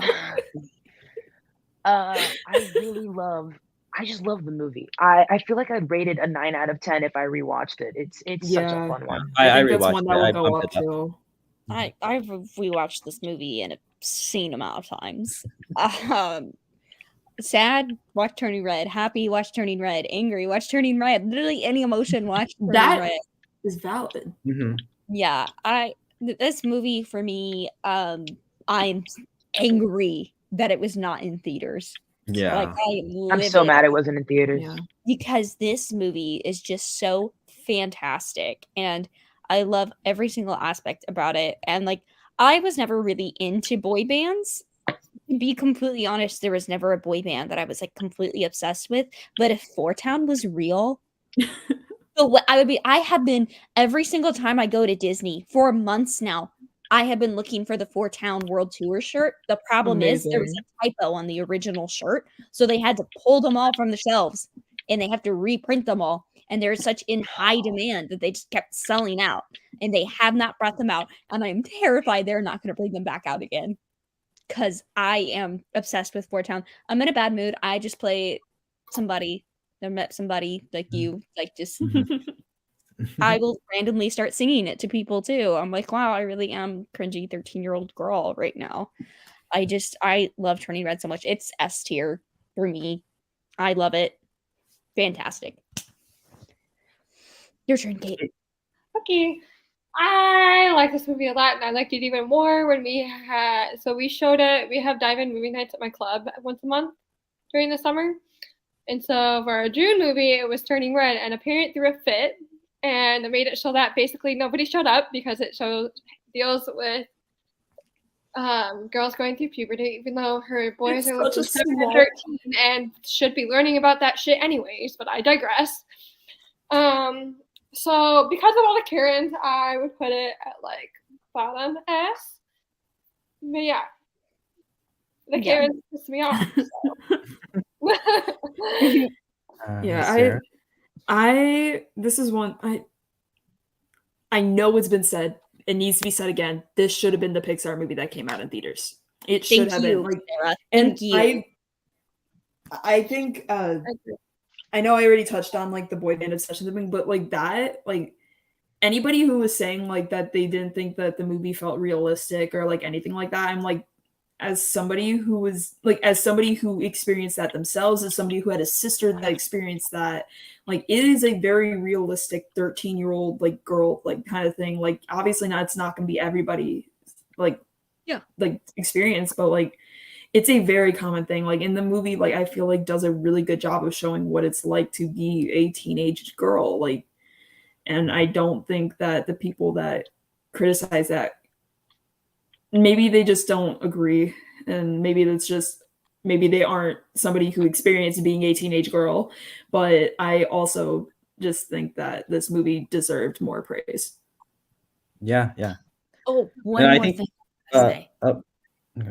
Sorry. No, okay, go. I like that. So what we see often when it comes to characters that are a person of color is when it comes to like an animal shifting story, they end up being an animal pretty much the whole movie, and they struggle with changing into this animal, right? And so I love that with this movie, it like really only the first third of the movie, if that, is about that journey for her. And she controls that very quickly, right? And then she uses that to her advantage, and she's able to switch from her panda form to her regular form so fluidly, and she uses it to her advantage. And like, I liked the way they did that a lot. Yeah. No, it's great. I think the only problem I have with it is that it didn't bring up 9/11. I can't believe. Oh my god, no. 9/11. No. But no, like actually though, I think another thing I think is really amazing about it is the animation and just the stylized like influences from anime that it includes, and even just the I character agree with designs. you, I love Matthew. seeing the fur on the red pandas. It just looks so beautiful. Like you just want to hug it, and like it looks so comfy. But yeah, I really love that, the unique styles of animation, and then also just like I talked about the idea of just being true to yourself, and I really love that message about it. Like, love the boy bands you love. Be less shameful. You have crushes, that's fine. Is really I like that message of being true to yourself. And Yeah, I agree with Matthew in his with the animation. I really like how expressive everyone is. It's very anime-like, and I really appreciate how much of like an anime movie it kind of feels with how crazy they went with the expressions is awesome. Yes. S So tier. that's always fun. Okay, I'm down for S. I would put it in A tier, but I'm not gonna fight anything. I'm ready to be done, and it's also a good movie. Where in S tier would you? I would say above Coco. I like it where the twist Yeah, is. I like where it is. I don't know. I'm fine with Where are we it's doing Turning Red? Yeah, I'm good with that. Although it is above Toy Story and Inside Out. Well, I guess I'm it's okay fine with with this. me. Yeah. I don't feel like fighting at this point. Yeah. Yeah. Just want to bring up Cameron saying Soul S, Luca A, Turning Red A. All valid opinions. Few Bugs Life comments. It's the right choice though, Albert. But Thank you, yeah. Albert. Let's move on to the final film. Finally. Why is this the movie we have to end on? Oh, And Gross. is this the most recent Pixar movie? So Sophie, It's let's start with you. disgusting. Not I disgusting. worked a screening of this, and there were a bunch of little kids, and they after watching it, I had to ask everyone how they liked it, and everyone said they loved it, and I was like, yeah, okay. I couldn't say anything bad about it. Obviously, it's kind of just it doesn't really add anything new. It's a cute little story. It's fun, but that's it. Like, there's not really much to it. I think honestly, I love Michael Giacchino. I think he's just tired out by composing 4 scores for different movies. He's done This so score is much so this generic. year. It is so Yeah. it's so forgettable and generic. I'm not a fan. I think it's whatever. So yeah. This movie's fine. The animation is really cool. I do like the time travel bit. I could care less about Buzz as a character. Yeah, he has a development, but I do like Taika Waititi's character with the pen. I thought that was hilarious. Right. He was my Love favorite him. character. I did not think he was funny at all. Socks was funny. Wait, I which love one is Taika? He was the dude with the The one with pen. the pen. he's literally the guy that looks like Taika. Honestly, Yeah, he I'm is the guy with blanking. the I literally watched this last night. last night. I know. Last It's night fine. was I was low, like low, dying low last tier night. I had a Pixar. headache. Definitely one of Pixar's weakest. Ooh, I want that. I want that one. I want that. I want that. Sophie's I clearly have my ready cousin to in done my too. ear right now. My other ear. You asshole. So yeah, it's fine. I'd probably put it E tier above Good Dinosaur, Okay. maybe D. So I kind of have the same feelings about this movie as I do Onward, actually. I like that we got a little bit more of a crumble of representation. So like, woo! Oh yeah. I like that the Karens hate it. So like, out of pettiness, I like it just a little bit more. I think the movie overall is forgettable, though. Like, I thought it was cute. I have only seen it the one time though, so like I can't really like analyze or judge it critically quite yet. After a first watch, I'm like, that was enjoyable. Did I go back to see it in the theaters again though? No. So I think for me, I would be fine with C, D, E, just anywhere really in that area. I'm not picky. Okay. I did not like it. I was bored through like the whole film last night. I kind of was just like, why did I watch this? Like, I had trouble. I was talking to Sarah about like how I'm gonna rate it. I'm like, I don't really know what I want to rate it. I'm also like thinking in my head, because I'm like, if I give it like 2 stars, that's saying that or like if I give it 3 stars, like that's saying I enjoyed it more than Zombies 3, which is not the case. So I gave it 2.5 stars.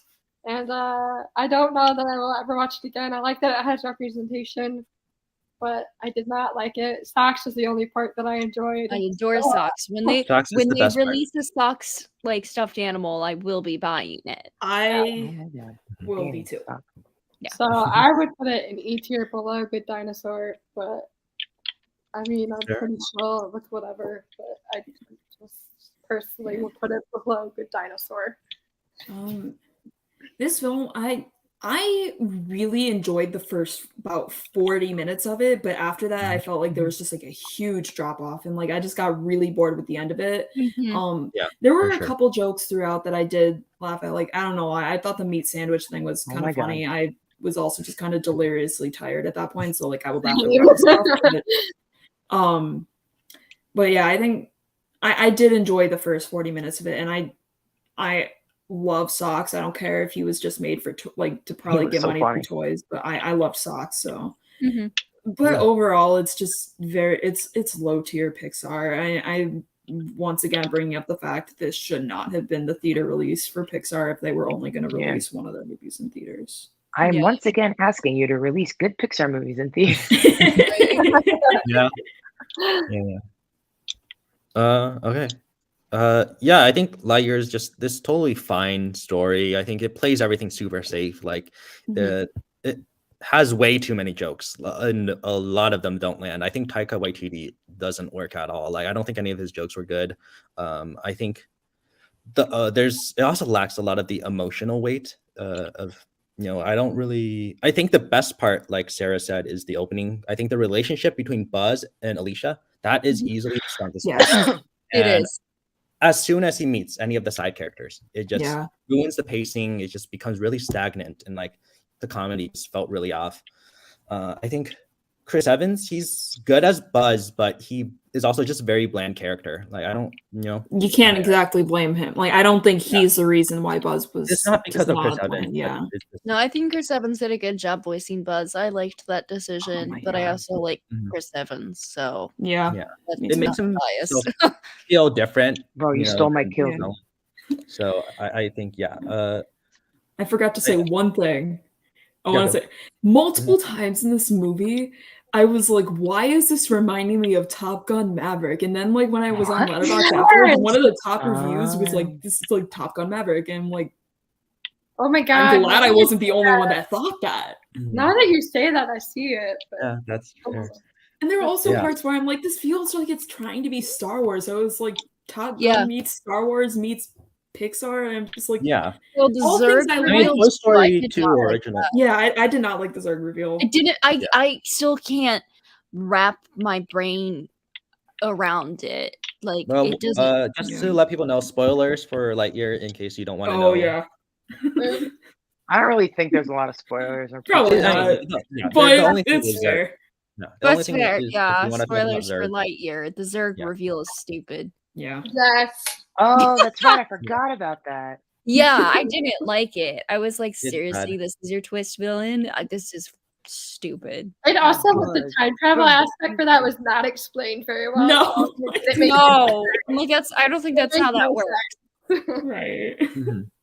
But yeah, I think Socks is definitely the best part. Like I was definitely scared because in the trailer, like I wasn't sure. Like it looked like it was very obviously going to be comedic relief, but I felt like all of the jokes worked.